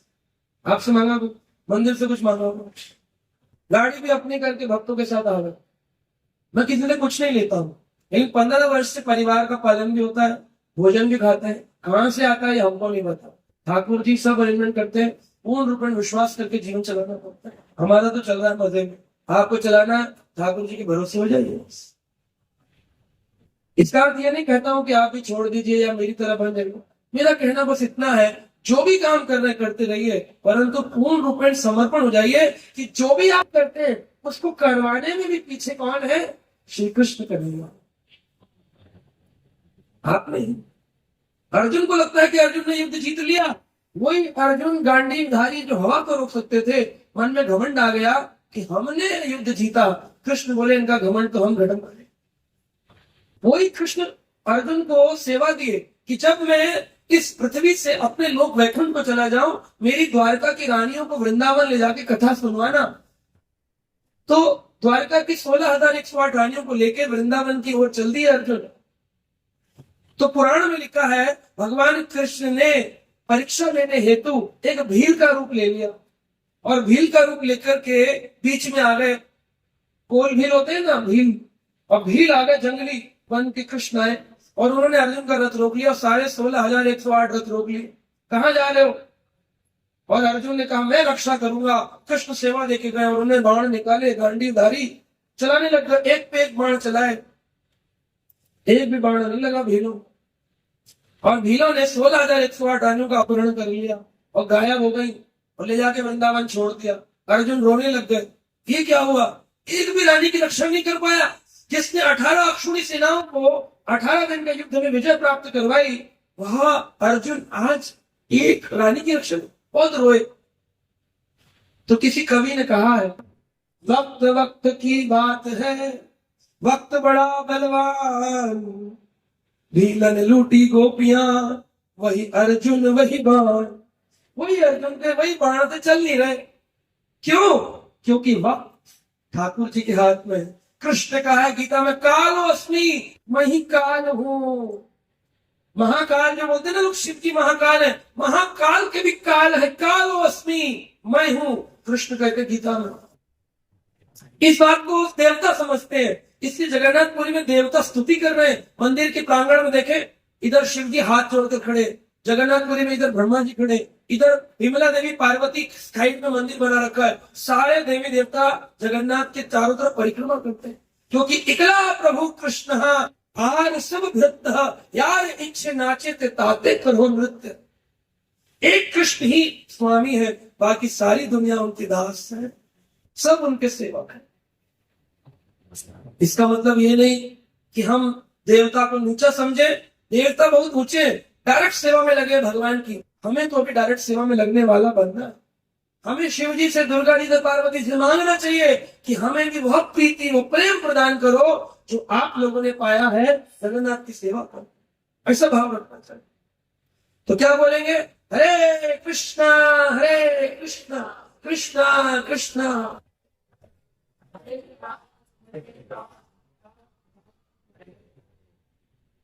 एक कथा और सुनाते हैं प्रभु जी, बड़ी रोचक और बड़ी ही प्रमाणिकता वाली। एक भक्त थे, बंगाल में रहते थे, उनका नाम था महापात्र। तो बंगाल में कभी कभी ये टाइटल होते, बैनर्जी, मुखर्जी, चैटर्जी। एक बार पुलिस ने बैनर्जी, मुखर्जी, चैटर्जी को पकड़ लिया चोरी करते हुए। तो उन्होंने पूछा, तुम्हारा नाम क्या है? बोले बैनर्जी। तुम्हारा? चैटर्जी। तुम्हारा? मुखर्जी। अरे तो चोरी करते हो, ऊपर से अपने नाम में जी भी लगाते हो। बोलो बैनर, चटर, मुखर्जी। तो उड़ीसा के लोग जो बंगाल में रहते हैं, उनका नाम पात्रा, महापात्रा, ऐसे नाम टाइटल होते हैं। तो कृष्ण महापात्रा नाम के व्यक्ति थे, उनकी पत्नी का नाम कमला था। उनके घर में एक पुत्र हुआ, बड़े धनी व्यक्ति थे। इनके पुत्र का नाम, इन्होंने राम जी को मानते थे, रघु, इन्होंने रघुनाथ के नाम से बच्चे का नाम रघुनाथ, रामचंद्र जी के नाम पर रघुनाथ। बच्चों के नाम ऐसे ही होने चाहिए भगवान के नाम पर, क्योंकि अंत काल में अगर आपको बुलाना पड़े तो आप चिंकी मिंकी रिक्की पिक्की टिक्की ना कहो, क्या कहो? रघुनाथ, जगन्नाथ। तो जब आप बोलेंगे तो अंत में कृष्ण तक वो आवाज जाएगी और कृष्ण आपकी रक्षा है। इस संसार में सारी दुनिया अनाथ है। एक बार मैं अनाथ आश्रम में, अनाथालय होते हैं ना जहाँ बच्चे, ऑर्फनेज, वहां प्रवचन देने के लिए बुलाया गीता को। तो मैंने बोला ये सब अनाथ नहीं है, अनाथ तो सारी दुनिया। वो बोले ऐसे कैसे, सारी दुनिया कैसे अनाथ है? तो मैंने कहा, जिसके भगवान जगन्नाथ नहीं है, जिसके नाथ जगन्नाथ नहीं, जिसके नाथ गोपीनाथ नहीं, जिसके नाथ रघुनाथ नहीं, वो अनाथ है। लेकिन जो बच्चे अनाथ हैं इस अनाथ आश्रम में, लेकिन कृष्ण का भजन कर रहे हैं, माला कर रहे हैं, कीर्तन कर रहे हैं, कथा सुन रहे हैं, तो वो अनाथ है। वो तो सनाथ है, क्योंकि उनके नाथ उनके साथ है, इसलिए वो अनाथ नहीं। सारी दुनिया अनाथ है जिसके पास जगन्नाथ नहीं है। आप पूछिए, क्या आपका भरोसा है जगन्नाथ पे? वो कहता है नो, यू आर अनाथ। आपका भरोसा है गोपीनाथ पे? नो, यू आर अनाथ। क्या आप राम जी को मानते हैं? हाँ मानते हैं, केवल झंडे के लिए, वैसे नहीं मानते, तो आप अनाथ। क्योंकि जिसके जीवन में रघुनाथ, गोपीनाथ, जगन्नाथ नहीं है, तो अनाथ। तो उन्होंने अपने पुत्र का नाम रखा रघुनाथ। रघुनाथ नाम के जो पुत्र थे, जगन्नाथ जी के परम भक्त बन गए। राम जी के स्वरूप में जगन्नाथ की पूजा करते थे, लेकिन स्वभाव से बड़े दान करता, परोपकारी। अब परिवार में अगर कोई परोपकारी बच्चा आ जाए ना, तो उससे भी माता पिता को तकलीफ होती है। हम जोड़े, तू दान करवा, घर लौटा दे, सारा घर लौटा दे, जब देखो तो मंदिर में दान, मंदिर में दान। कई बच्चे हमारे पास आते हैं यंग, कहते माता पिता जी से चुप करके दान दे रहे, जो पॉकेट मनी मिलती है उसे सेव करते हैं, उससे बचकर दान दे रहे, माता पिता को ना पता चले। तो कभी कभी क्या होता है, दान देते हैं तो दान की पर्ची घर पहुंच जाती है। एक के घर पहुंची, बोले मेरे पिताजी को मिल गई, बड़े गुस्सा कर रहे थे, किसने दान दिया? तो बोले मैंने कह दिया, मैंने नहीं दिया, मित्र जी ने दिया था, नाम मेरा लिखवा दिया। तो पिताजी बोले अच्छी बात, ऐसा है तो फिर कोई बात, फिर हर महीने दिया था। नाम तो चाहिए, इन दान नहीं देना। बड़े परोपकारी थे, सारा समय अपना धन धान्य परोपकार में, भक्तों की सेवा में लगो। कुछ भी हो जाए, साधु की सेवा नहीं रुकनी चाहिए। असलियत में देखा जाए तो दान तो होता ही साधुओं को है, क्योंकि भगवान को तो हम सारी सृष्टि भगवान की, उनको क्या दे सकते हैं? भगवान के नाम पर भगवान को क्या दे सकते हैं? सारी सृष्टि तो ईशावास्यम इदम सर्वम यत् किंचा जगताम जगत। इस संसार में किंचित मात्र की दृष्टि पड़े तो वो चीज कृष्ण की है। ये वही किसका? हमारा।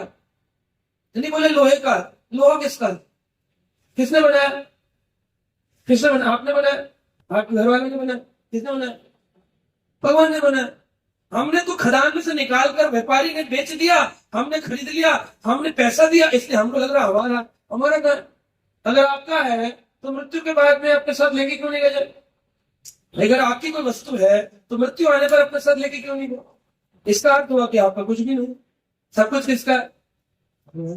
ये बात बड़ी सिंपल सी समझने वाली है, लेकिन व्यक्ति का जीवन चला जाता है, इतनी सी बात समझ में नहीं आती कि तेरा कुछ हो। तो जिसका समझ में आ जाएगा, वो स्वामी तुलसीदास कहते हैं, वृक्ष का बहुना फल भुके, नदियां पिए ननी, तुलसी परोपकार को मानव धरे सरी। वृक्ष का बहुना फल भुके, नदियां पिए ननी, परोपकार के कारण ही मानव धरे शरीर।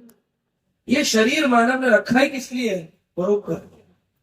वृक्ष कभी अपना फल नहीं खाता, इतने फल निकलते हैं, और वो भी जीवित है। वृक्ष भी तो जीवित है, कभी भूख लगे तो दो चार डाली अंदर करके दो चार सेब आम खाते देगा। वृक्ष कभी अपना फल नहीं खाता, आने वाले को छांव देता है। अरे छोड़ो, पशु जैसा एक पशु, निकृष्ट पशु, अगर श्वान, कुत्ता भी आकर के मूत्र विसर्जन कर दे उस पेड़ के नीचे, तब भी उसको छांव देता है, कभी उसको मारता नहीं। ऐसा सहनशील, ऐसा कृपालु वृक्ष कभी अपना फल नहीं खाता। कितनी भूख लगे लेकिन वो फल नहीं खाता। नदियां सारी दुनिया को पानी पिलाती है। लोग बोलते गंगा मैया, यमुना मैया, वो मैया सारी दुनिया को पानी देती है, कभी गंगा मैया ने गंगा का एक जल बूंद नहीं पिया। उस यमुना मैया ने कभी यमुना के जल की एक बूंद नहीं। इसलिए वृक्ष कभी फल नहीं खाते, नदियां कभी जैसे जल नहीं पीती, ऐसे ही मनुष्य को ये शरीर अपने सुख के लिए नहीं मिला है, दूसरों को कृष्ण भक्ति का सुख देने के लिए मिला है, परोपकार। तो हमें जीवन में इस बात को यथार्थ में उतारना चाहिए।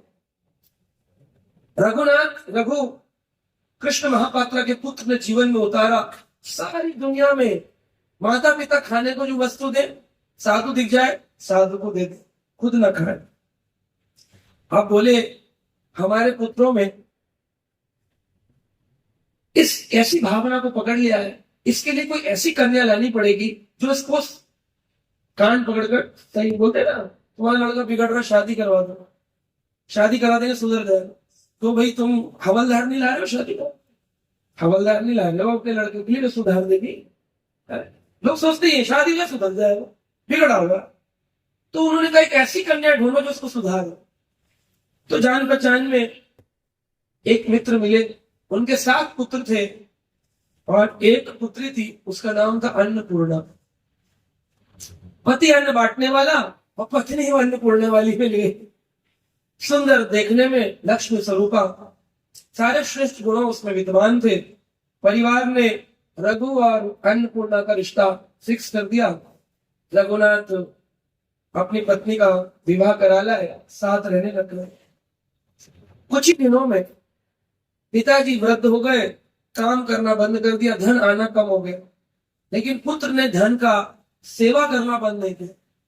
जो भी घर पे आ जाए, जितना खाना बनाओ, सारा का सारा खाना साधु सेवा, साधु सेवा, साधु सेवा, साधु सेवा, साधु सेवा धर्म हमारा, काम न दुनिया दारी से, साधु सेवा कर्म हमारा, काम न दुनिया दारी से। ठाकुर हमरे रमन बिहारी, हम हैं रमन बिहारी के। ठाकुर हमरे रमन बिहारी, हम हैं रमन बिहारी के। साधु सेवा धर्म हमारा, काम न दुनियादारी। बस एक ही चीज भक्तों को पता है, साधु सेवा। साधु की सेवा हो, भक्तों की सेवा हो, बाकी काम दूजा, पहले साधु सेवा। धीरे धीरे धन का खत्म होने लगा। एक समय तो धन खत्म होना ही, धन खत्म हो गया, निर्धन हो गए। अब निर्धन होने में एक बड़ी तकलीफ है। भगवान भागवत में कहते हैं, धन चले जाने से जितने भी परिजन होते हैं, स्वजन होते हैं ना, उनको आपसे प्रेम नहीं होता है, उनका आपके धन से प्रेम। बहन आई है रक्षाबंधन पर, भैया राखी पे इस बार क्या दोगे? भाई ने रक्षा सूत्र बांध लिया, रक्षा करने का वचन ले लिया, वो इंपॉर्टेंट नहीं है। क्या इंपॉर्टेंट है? दोगे क्या? है कि मित्र को मित्र ने अपने घर बुलाया है, मित्र भाई पर समझ कर आया है, शादी में आया है, ये जरूरी नहीं है क्या लाया है। बाद में चिट्ठी पड़ी जाती है ना, हमारे लिखवा देना 51 रुपए, पहले लिखते थे लोग, आजकल तो पेटीएम करने लग गए, तो पहले ही पता चल जाता है। स्कैनर कोड लगा देते, बोले आप जो भी देना चाहते हैं कन्या को वो स्कैन कर दे, शादी के कार्ड पर भी बना देते। तो लोग 500 है, 1100 है, 2100, 5100, 11,000 जो भी देना वो एटीएम पेटीएम करते, तो पता चल जाता। लेकिन पहले लिखते थे। तो व्यक्ति को संबंध ही केवल धन का है। आप एक बार जिनसे आपको लगता है बहुत प्रेम है, मित्रता का व्यवहार है, एक बार ट्राई करके देखना। 1 साल उनको मत देना और फिर 1 साल वेट करना, देखना कैसे से आगे प्रभु जी कैसी बात कर रहे हैं, टूट ही जाएगा। तो उस रिश्ते का फायदा ही क्या जो धन पर नहीं। जगन्नाथ ने कभी आपसे धन मांगा? एक तस्वीर लगाकर के रात दिन उनके आगे माला जपोगे, कभी नहीं मांगते थे। लेकिन फिर भी आपको रात दिन धन देते हैं, धान्य देते हैं, भोजन देते हैं, हवा देते हैं, कितना कुछ दे रहे हैं, हमसे न कुछ मांग रहे हैं। फिर भी हम उनको समय न देकर किसको समय देते हैं? उन लोगों को जिनको हमारी जरूरत नहीं है, हमारे से जरूरत। हमसे जरूरत नहीं है, हमारे से जरूरत, हमारी जरूरत। कितने में रिश्ते देखता हूं डाइवोर्स हो गए, क्यों? प्रभु जी की नौकरी छूट गई, घर बार चल नहीं रहा, तो पत्नी ने दुखी होकर के अपने मायके चली गई, झगड़े बढ़ गए, पति ने या तो सुसाइड कर लिया या तो डिवोर्स। लेकिन सूखी सूखी खा के भजन किया जैसे, रोज मंदिर आ जाओ, मंदिर में कथा सुनो, प्रसाद मिलता है, घर जाके सो जाओ, फिर आ जाओ, कथा सुनो, चले जाओ, प्रसाद मिलता है। प्रभुपाद जी ने इतने सेंटर खोल दिए, प्रभुपाद जी बोले 10 किलोमीटर में कोई भूखा नहीं सोएगा, लेकिन भक्त बन जाए। लेकिन नहीं, हम क्या मंदिर के भिखारी है, मंदिर जाके खाएंगे? अहंकारी है हम तो, बड़ा अहंकार भरा है। एक 200-500 गज का मकान क्या बना लिया, 100 गज का अहंकार, हम मालिक है, मकान मालिक है। अरे सृष्टि का मालिक है वो कृष्ण है। जिस दिन नहीं चाहता है, आज जा रहे थे 240 लोग लंदन की यात्रा में, एक विमान में विस्फोट हो जाने से 200-250 लोगों की जीवन हत्या 1 सेकंड में हो जाती है। जिस मकान पर, जिस नौकरी पर, जिस ताकत पर आपको गर्व है, क्षण भर में वो नष्ट हो जाए। इसलिए अपने समय का उपयोग कृष्ण भजन के लिए करना चाहिए। हरे कृष्णा हरे कृष्णा कृष्णा।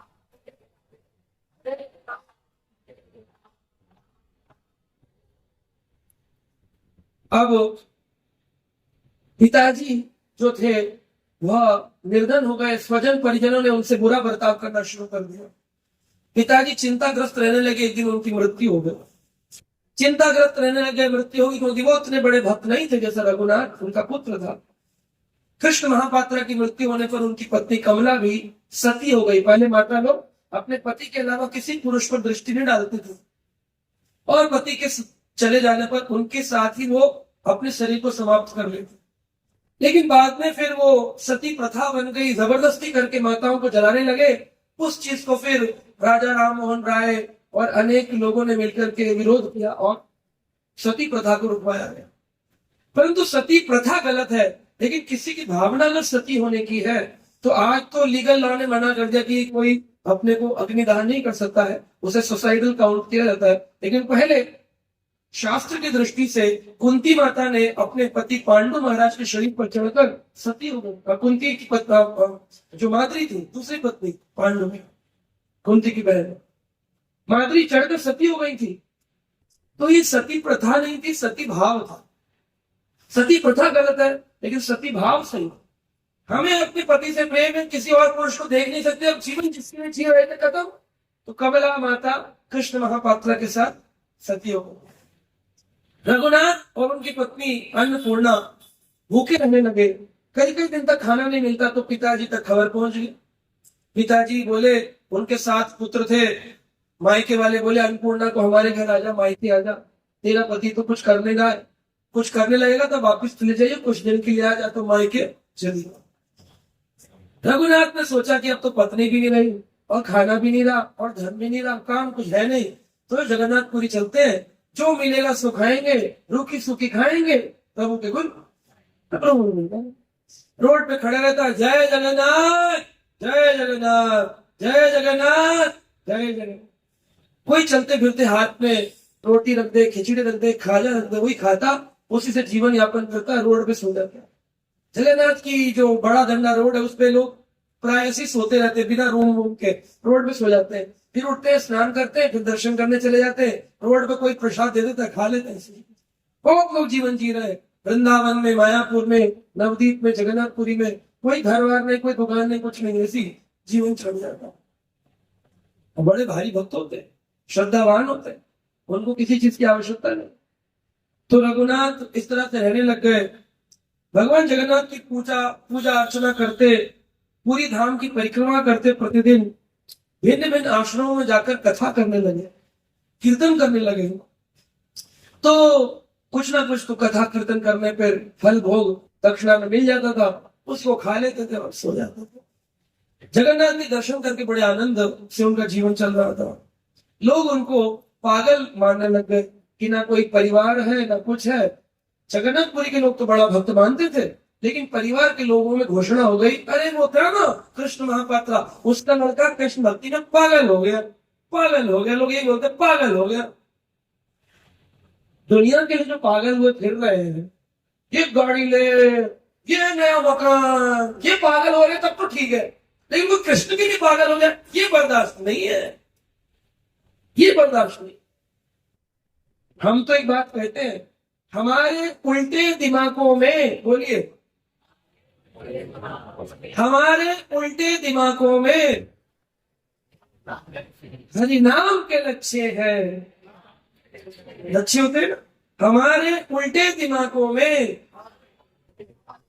हरि नाम के लक्ष्य है, हमें पागल ही रहने दो, हम पागल ही अच्छे हैं। अरे हमें पागल बन के प्रसन्नता मिल रही है, आनंद मिल रहा है, हम काहे को तुम्हारे जैसे बने होशियार समझदार। भगवान का पागल मूर्ख बोले ना, हाँ हाँ thank you thank you thank you, Thakur ji के लिए पागल है। तो इस प्रकार से वो पागल के रूप में रहने लगे। अब यहाँ पर उनको पता चला कि भाई पुत्र तो कुछ कर नहीं रहा है, दामाद जी तो बेकार हो गए, निठल्ले हो गए। अब लड़की का जब खुद ही का पालन नहीं कर पा रहे, हमारी कन्या का, तो उन्होंने विचार किया उनके परिवार वालों ने कि किसी अच्छे लड़के को ढूंढकर इसका पुनर्विवाह कर देते हैं। तो वहां पर एक महापात्रा परिवार रहता था। वसु महापात्रा नाम के एक व्यक्ति थे, बड़े समझदार थे। फाल्गुन के महीने में यानी जब होली आती है, गौर पूर्णिमा आती है, फागुन के महीने में उन्होंने शादी तय कर दी अन्नपूर्णा की, और कहा कि तुम तैयारी कर लो, अब जल्दी ही 1 महीने में तुम्हारा विवाह, फागुन का महीना आते ही तुम्हारा विवाह हो जाएगा वसु महापात्रा से। तो अन्नपूर्णा का दूसरा विवाह पिताजी ने, भाइयों ने, वो तो पागल हो गया, उसको मतलब नहीं, ना पूछता ना चिट्ठी लिखता, ऐसा पागल हो गया, ना बच्चे ना संतान, क्या करेंगे इसे पागल के साथ शादी कर, ध्यान दो। लेकिन अन्नपूर्णा तो बड़ी साध्वी स्त्री थी, उसका मन बड़ा दुखी रहने लगा कि मैंने तो एक व्यक्ति को अपना दिन दिया, अभी क्या दूसरे से शादी करनी पड़ी, कैसे जीऊंगी, कैसे रहूंगी, बड़ा दुखी मन रहने लगा। कई दिन बीत गए तो उसने देखा उनके शहर से कुछ लोग जगन्नाथपुरी यात्रा पर जाते, तो उसने एक चिट्ठी लिखी, और चिट्ठी में सारा पूरा का पूरा ब्यौरा लिखा। हे मेरे प्राणनाथ रघुनाथ, हे प्रभु आप मेरी रक्षा कीजिए, मेरे पिताजी ने मेरा पुनर्विवाह वसु महापात्रा के साथ बना लिया, अगर आप नहीं आए तो 10 दिन के अंदर ही मेरा विवाह किसी और के साथ हो जाएगा, फिर मैं पूरा जीवन घुट घुट के मर जाऊंगी, इसलिए अच्छा है आप विवाह के लिए। अब ये चिट्ठी उन्होंने कहा दे दे लो। बोले कहाँ मिलेंगे, आपको एड्रेस हो तो बताओ, कोई एड्रेस तो है ही, कहाँ मिलेंगे, बोले देख लेना भटकते मिलेंगे। तो वो जो जगन्नाथपुरी से जो भक्त दर्शन के लिए गए, वो लोग बोलते अरे रघुनाथ जी, रघु जी, रघुनाथ जी, रघु जी, लेकिन उनका कोई पता नहीं। कुछ लोग जानते थे, उन्होंने सुना, वो बोले हाँ हाँ हाँ, एक पागल रघु है, वो पागल है, वो पागल रघु सिंह द्वार पर खड़ा रहता है, जय जगन्नाथ करता है, जो भिक्षा में मिलता है वही खाता है, वो होगा, बड़ी दाढ़ी लंबे बाल, खड़े वहां पर, जय जगन्नाथ जय जगन्नाथ। कहा रघु जी है, कहा रघु महापात्र, हाँ ये चिट्ठी आपकी पत्नी अन्नपूर्णा ने भिजवाई। पत्नी भूल ही गए हो तुम्हें, पत्नी, बोले वो जो पत्नी, हाँ हाँ पत्नी। चिट्ठी पढ़े, चिट्ठी पढ़े तो उसको पता चला 10 दिन। बोले अगर मैं यहां से चलना शुरू करूं और जो मेरी पत्नी का गांव है वहां तक जाऊं तो 20 दिन लगते हैं, और इसमें लिखा है 10 दिन में अगर आप नहीं आए तो मेरा विवाह हो जाए। अब मैं कैसे जाऊं, दौड़ के जाऊं, पैदल जाऊं, कैसे, रथ के तो राजा तो है नहीं, गरीब आदमी, पैसा नहीं, बैलगाड़ी रथ कर ले, घोड़ा कर ले, जाऊं कैसे। विचार करते करते बोले अब चलो जो निश्चित था जीवन में वो होगा सो होगा, लिखा होगा, ठीक है भाई हम तो जगन्नाथ की हो गए ठाकुर, हमने रमण बिहारी, हम रमण बिहारी। जगन्नाथ जी के ठाकुर जी के सामने गए और अपनी चिट्ठी जो थी वो जगन्नाथ जी के उल्टर में फेंक दी। ये लो आपकी चिट्ठी आई है, आप पकड़ो संभालो, हम बस जाकर के प्रसाद पाके सो गए किसी आश्रम के किनारे। सोए आश्रम में, कथा कीर्तन करके रात को सोए, सुबह आंख खोली तो देखा ये आश्रम नहीं है, कोई जंगल का इलाका, पीछे देखा तो किसी का घर है, दरवाजा। जब तक ये समझ पाते तब तक दरवाजा खुला और अंदर से अन्नपूर्णा के भाई यानी इनके साले साहब बाहर निकले। बोले अरे जीजा जी आ गए, जीजा जी आ गए, जीजा जी आ गए। ये हैरान हो गए, जीजा जी आ गए। 20 दिन की यात्रा, कल रात में की चिट्ठी फेंकी जगन्नाथ जी की होगी, ये हमसे नहीं होगा, तुम्हारी सेवा तुम समझो। रातों रात इसका मतलब उठा के कौन लाए, जगन्नाथ जी उठा कर उनकी पत्नी के दरवाजे पर। अब पिताजी को बड़ी चिंता हो, बोले अगर ये रघु आ गया, कहानी में ट्विस्ट आ गया, 2 हीरो आ गए एक साथ, शादी किससे होगी, इस पर फिल्म बन जानी चाहिए, कहां शादी होगी, किससे होगी, समझ ही नहीं आ रहा। तो इतने में उन्होंने कहा अरे दामाद जी आपकी दाढ़ी बाल बड़े हुए हैं, अन्नपूर्णा से मिलना है, चलिए आपका श्रृंगार करते। अंदर ले गए, बाल काटे, मुंडन किया, दाढ़ी काटी, शेव करा, तैयार किया, तिलक लगाया। वैष्णव लोग ना दाढ़ी रखते ना मूछ रखते क्योंकि बालों में पाप रहता है, वो कहते हैं हमें बाल चाहिए ही नहीं, पाप ही नहीं। और माताएं जो होती हैं वो बाल बांध के रखती हैं, अन्यथा अगर वो बाल खोले रखती हैं तो उनका पाप भोजन में जाता है। इसलिए खाना बनाते वक्त, सेवा करते वक्त, मंदिर में कीर्तन करते वक्त बाल बंधे हो, सिर पर चुन्नी हो, और पुरुष लोगों के बाल छोटे हो या तो न हो तो ज्यादा अच्छा। तो इस प्रकार से वह तैयार होकर आए अन्नपूर्णा के साथ। अन्नपूर्णा बड़ी प्रसन्न हो गई, लेकिन पिताजी के मन में एक षड्यंत्र रहा। बोले इस रघु को ना मारना पड़ेगा, क्योंकि अन्नपूर्णा जब देख लेगी कि ये मर गया तब तो इसके हृदय में विराग हो जाएगा, वैराग आएगा, फिर इसका विवाह वसु महापात्रा से हो जाएगा। अब 5 दिन 9 दिन रह गए। अब 9 दिन रह गए, उन्होंने बढ़िया 56 भोग बनाए और लाकर के रघु के सामने रखे। अब रघु का नियम बन गया था इतने सालों, जो भी खाऊंगा भगवान को भोग लगा के खाऊंगा, भगवान को बिना भोग लगाए कुछ भी नहीं खाऊंगा, उसका नियम बन गया। अब उसने देखा जगन्नाथ कमरे में नहीं है। एक जगह देखा जगन्नाथ जी की काले रंग के गाड़ी के, बैलगाड़ी के 2 पहिए दिखाई दिए उसको। तो भगवान जगन्नाथ का एक नाम है चक्का डोला, आंखें चक्के जैसी गोल गोल होती, चक्का डोला।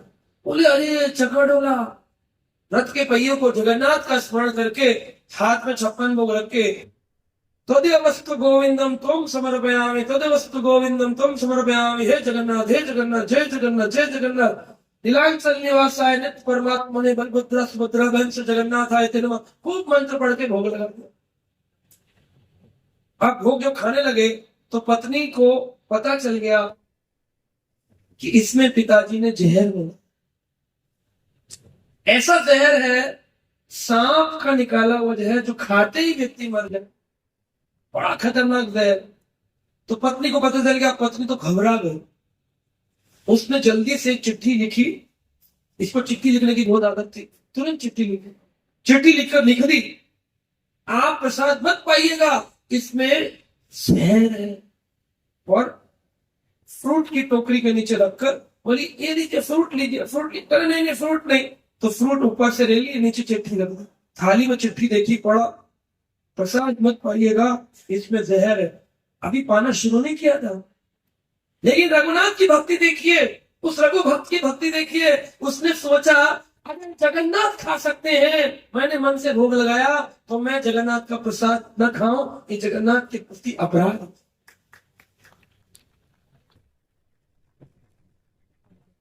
उसने तुरंत ही सारे प्रसाद को ग्रहण किया, लेकिन सर्प का जहर काम तो करेगा। सारा शरीर नीला पड़ने लगा और वहीं पर रघु के मुंह से थूक निकलने लगा, और वो देहरी के बाहर ही जमीन पर लोट पोट होकर के, मृग का दौड़ा पड़े, मिर्गी का दौड़ा पड़ता है तो लोग इसे कांपते से। तो इस प्रकार जगन्नाथ जी का एक भक्त मूर्छित हो गया, बेहोश हो गया। अब उनको लगा कि तुम मत हो गए। अब ये दावत जो थी ये खराब हो गई, इसमें सब कुछ गड़बड़ हो गया।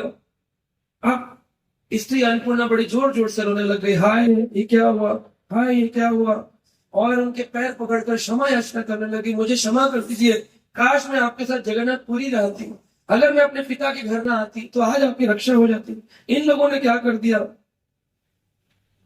तो इसके बाद तभी क्या होता है, और वो बैठकर जगन्नाथ जी का ध्यान करने लगी, और जगन्नाथ जी का जब ध्यान करने लगी, रघु यहाँ पर मृत पड़ा है, जगन्नाथ जी का सिंहासन हिलने लगा।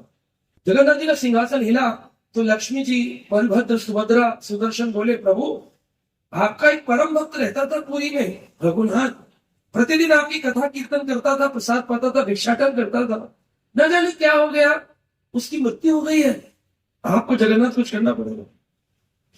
जगन्नाथ जी ने अपना रूप ब्राह्मण वेश बनाया और तुरंत ही जगन्नाथ उसके गांव अन्नपूर्णा के गांव पहुंच गए। रघु को उठाया और एक पिता के समान अपनी गोदी में बिठा लिया और उसके मुंह में कुछ जल की बूंदे डालते हुए बोले, हे रघुनाथ आ गए हैं जगन्नाथ, चिंता की जरूरत नहीं। जगन्नाथ जी आ गए, चिंता क्यों करते हो, जगन्नाथ स्वयं ही जगन्नाथ थे। जगन्नाथ ने स्वयं ही रघुनाथ आ गए जगन्नाथ के मुंह में जल डाला, देखा तुरंत रघु वापस जीवित हो गया। पिताजी घबरा गए, सबका जहर कैसे उतर गया, एकदम चेहरा बदल गया। अब वसु महामात्र को पता चलेगा तो वो कहेगा, भाई लड़की की सगाई पक्की कर दी, अब तुम पीछे हट रहे हो। वो युद्ध करेगा, बड़ा क्षत्रिय आदमी, उसके पास घोड़े, सैनिक, सेवक, बड़ा आदमी, पैसे वाला। अब इन्होंने अपनी पुत्री को दिखावे के लिए, सभी गांव के लोग देख ही रहे थे स्थिति को, मृत्यु हो तो सारा गांव इकट्ठा हो जाता है, आदमी सारा गांव इकट्ठा है, मृत्यु से जीवित हो जाए तो और गांव के लोग आ गए, अरे अरे कोई आदमी मरता हुआ जिंदा, मरता हुआ जिंदा, मरता हुआ जिंदा। यूट्यूब में वीडियो बना दो, रात भर में मिलियन व्यूज हो जाए, मृत्यु का जिंदा, मृत्यु का जिंदा, मुर्दा जिंदा। गांव गांव में पहुंच गई खबर, सारी दुनिया आ गई। तो दिखावे में कई लोग अच्छा जीवन जीते, अंदर से पापी तापी हो, लेकिन ऊपर से अपने आप को बड़ा अच्छा दिखाते। नमस्कार, नमस्कार, हरे कृष्णा, बड़ा दिखाते हैं, अंदर से बहुत छल कपट झूठ फरे भरा होता है। सफेद पोष बनते, व्हाइट कपड़ा पहनते, लेकिन अंदर कालिक भरी होती है। एक्सरे रिपोर्ट निकालो, हमारे गुरु महाराज कहते हैं एक्सरे भी निकालोगे ना, ऐसे पापियों का तो काला होता है, अंदर कुछ गोरा है, काला भरा हुआ, कालिक भरी, काल कोठरी, ये कोठरी काल। जगन्नाथ जी ने उसको उठाया, बहुत सारा दिखाने के लिए उसके पिताजी ने अन्नपूर्णा के एक बड़ा सा बैलगाड़ी मंगाई, उसपे धन धान, उसपे खूब सारा खाने पीने का आयोजन, खूब सारे आभूषण आदि रख करके पुत्री को कहा अब तुम इसके साथ जाओ, विदा कर। अब दिखावे के लिए विदा कर दिया। पीछे से वसु महापात्रा को चिट्ठी लिखी कि तुम्हारी पत्नी जो होने वाली थी उसका पुराना वाला पति आ गया, हमने तो जहर देके मारने की कोशिश की, पता नहीं कौन सा षड्यंत्रकारी हो गया, कौन सी सिद्धि है कि ये जो है हमारी पुत्री को ले जा रहा है। अगर तुम्हें बस में हो तो अपनी पत्नी को रोक लो। वसु महापात्रा तो बड़े ख्वाब बना चुका था, वो पीछे पीछे भागा सैनिक लेके, घोड़े लेके, और बोला रुक जाओ, रुक जाओ। और ये रघुनाथ बेचारे दीनहीन बोले ठीक है रुक गए। उसने 2 बार कहा रुक जाओ रुक जाओ, रुक गए।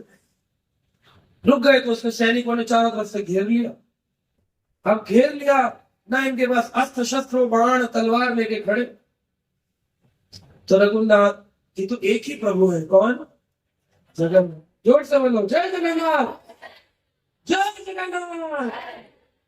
जगन्नाथ जी रघुनाथ के प्रभु अपने भक्त की स्थिति को देख नहीं पाए, तुरंत ही जगन्नाथ कृपा करते क्या देखा, 2 बड़े बड़े राजकुमार, एक गोरा है एक काला है, 2 घोड़ों पर आरोहण होकर आए और आकर के सारी सेना में एक भ्रम उत्पन्न कर दिया, इल्यूजन, भ्रम।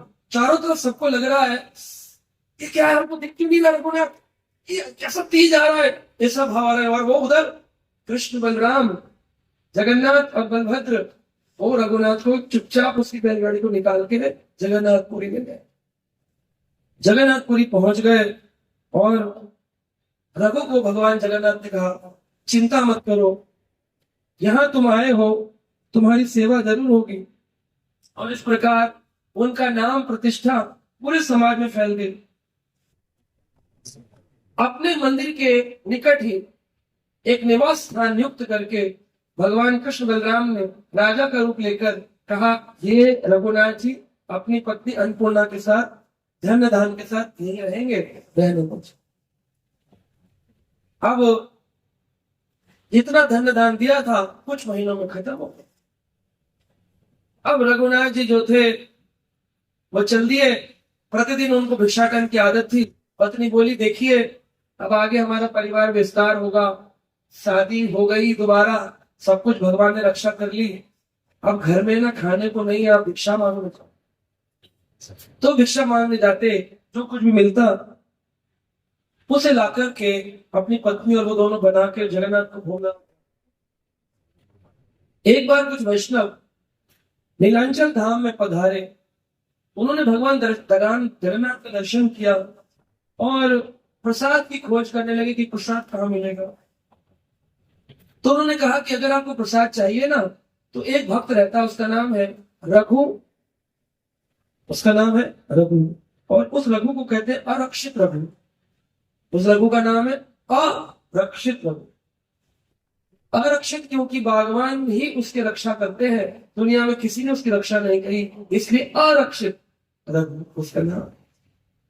रघु अरक्षित के घर जाइए, जरूरी आपको वहां पर वैष्णव संस्कार भी होगा और भोजन भी मिलेगा। अब जो व्यक्ति खुद ही भिक्षा पे रहता वो कैसे खिलाए। अब देखिए कैसी स्थिति उत्पन्न करी जगन्नाथ जी ने। ये इस रघु की जीवन की अंतिम कथा है, ध्यान से सुनिए। बड़ी अद्भुत सेवा भाव। रघुनाथ की पत्नी अन्नपूर्णा और दोनों रह रहे भिक्षाटन करके जीवन चला। जितना धन धान आभूषण था वो बेच बाच कर जैसे जीवन चल गया, महीने 2 महीने साल भर। लेकिन अब यात्री आ गए तो इसका तो जीवन बचपन से कैसा था, साधु सेवा धर्म हमारा, काम न दुनिया दारी से, ठाकुर हमरे रमण बिहारी, हम हैं रमन बिहारी के। कोई भला करे चाहे बुरा करे, हम हो चुके रमन बिहारी के। कोई भला करे चाहे बुरा करे, हम हो चुके रमन बिहारी के। अब वो तो भगवान के भक्त हैं। घर में साधु आ गए, बोले मैं जाता हूँ भिक्षा मांग के लाता हूँ। बहुत जगह भिक्षा मांगी, आज इनको भिक्षा नहीं मिली। प्रभु परीक्षा लेते हैं, विषम परिस्थितियों में ज्यादा परीक्षा लेते हैं। अन्नपूर्णा बोली मैं करती हूँ कुछ इंतजाम। आभूषण लेके गई बनिए के पास, बोली मेरे आभूषण रख लीजिए और इसके बदले में कुछ धन देखो, हमारे घर साधु आए उनको भोजन कराओ। बनिए की निगाह ठीक नहीं थी। उसने अन्नपूर्णा से कहा, अरे अन्नपूर्णा जी, धन की क्या बात है, आप एक रात्रि हमारे साथ गुजारिए, फिर जितना धन धान चाहिए। तो अन्नपूर्णा बोली देखिए अभी साधु समाज घर में आया हुआ, साधु सेवा परम धर्म है हमारे वैष्णवों का। कहीं भूखे ना चले जाए, रुष्ट हो जाए तो हमें अपराध लगेगा। आप कृपा कर थोड़ा इंतजार करें, मैं अवश्य आऊंगी। हाँ ठीक है, धन ले जा, अगर नहीं आई तो पूरे समाज के सामने बता दूंगा तूने मुझे वचन दिया था। अपने पति को आकर बताई सारी बात। सती साध्वी होती है वो सारी बात बताती है। अब पति कैसे है?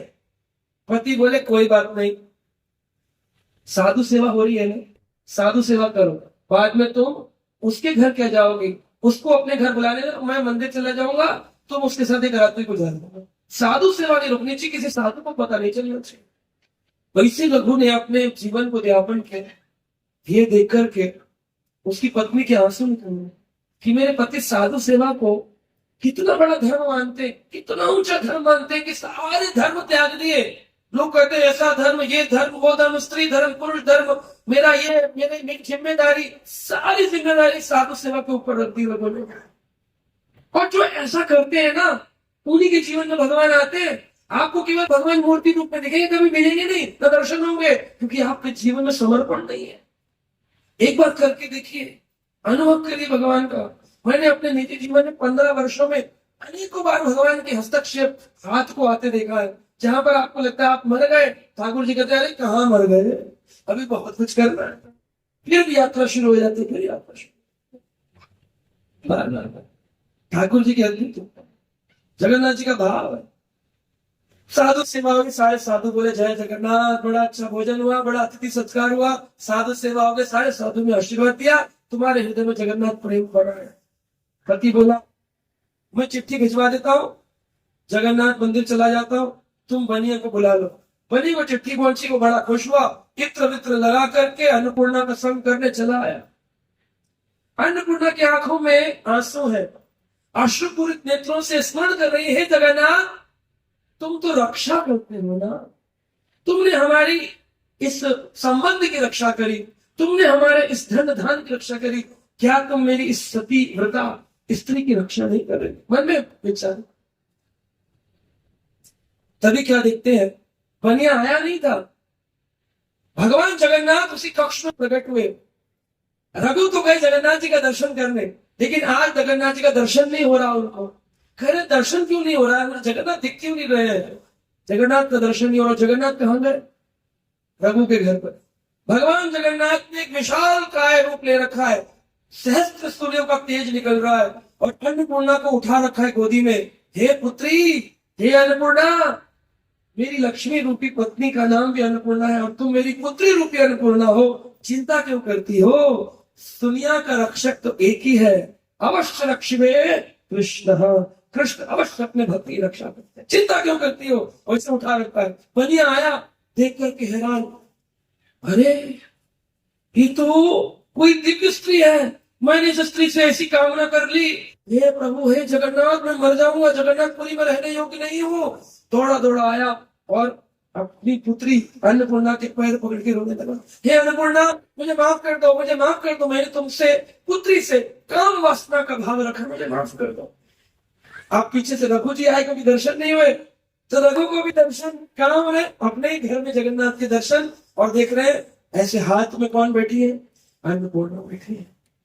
विशाल का जगन्नाथ छोटी सी अन्नपूर्णा को गोदी में लिए बैठे, और उनके पैर किसने पकड़ रखे, बनिए ने। और अब रघुनाथ आ गए, रघुनाथ ये दृश्य देखकर हैरान है, ये क्या हो गया। तो बनी ने सारी बात बताई कि मुझे आज तक इस पुरी में रहता था, कभी जगन्नाथ के दर्शन नहीं हुए, लेकिन इस अन्नपूर्णा की कृपा से, इसकी अन्नपूर्णा की कृपा से आज मुझे जगन्नाथ जी का दर्शन तुम्हारे घर में हुआ। रघु इस बात को मैं पूरे संसार में स्थापित करूंगा, और मैं वचन देता हूं जब तक तुम जगन्नाथपुरी में जीवित रहोगे, कभी तुम्हारे घर में खाने पीने रहने की कोई तकलीफ नहीं होगी, उसकी सारी जिम्मेदारी मैं अपने ऊपर उठाऊंगा। बताइए भगवान जगन्नाथ ने खाने का अरेंजमेंट कर दिया। आपका समर्पण चाहिए, तो भगवान जगन्नाथ पर समर्पित हो जाए ना। भगवान ने गीता में कहा, सर्वधर्मान् परित्याज मामेकं शरणं व्रज अहम त्वं सर्व पापेभ्यो मोक्षयिष्यामि मा शुचा। जो व्यक्ति सारे धर्मों का त्याग करके मेरी शरण में आता है, अवश्य मैं उसकी रक्षा करूंगा, अवश्य मैं उसके धर्म की रक्षा करूंगा, अवश्य मैं उस व्यक्ति की रक्षा करूंगा। तकलीफ ये है, कितना भी हम सुन ले समझ ले, हम समर्पण नहीं कर पाते हैं। हम समर्पण, आप केवल समर्पण का भाव ले आओ अपने मन में कि मुझे भगवान पर समर्पित रहना है। भला करे बुरा करे, राखो भी मारो भी, जो इच्छा तुम्हार, अमी तोहार नित्य दास तोहार अधिकार। इस नित्य दास पर आपका अधिकार है। मारो, गाली दो, नेगेटिव बोले, कुछ भी हो मेरे जीवन में, मैं तुमसे कभी शिकायत नहीं करूंगा। मैं तो बस एक ही बात बोलूंगा, मेरे जगन्नाथ, बस आप मेरे गोपीनाथ, आप मेरे जगन्नाथ, आप मेरे गोविंद, आप मेरे। वैसा भाव रघु के जीवन से हमें शिक्षा मिलती है। तो आज हमने रघु के जीवन की शिक्षा को सुना, और हमने आज उदयनाचार्य के बारे में सुना। आज हमने शिक्षा ग्रहण करी किस प्रकार भगवान का वह गोपी भाव, जिसे लेकर के चैतन्य महाप्रभु जगन्नाथपुरी में, उसी वृंदावन के भाव में आज पुरी में रहते हैं। क्यों भगवान पुरी में रहते हैं? क्योंकि उसी राधा रानी के विरह भाव को लेकर आए।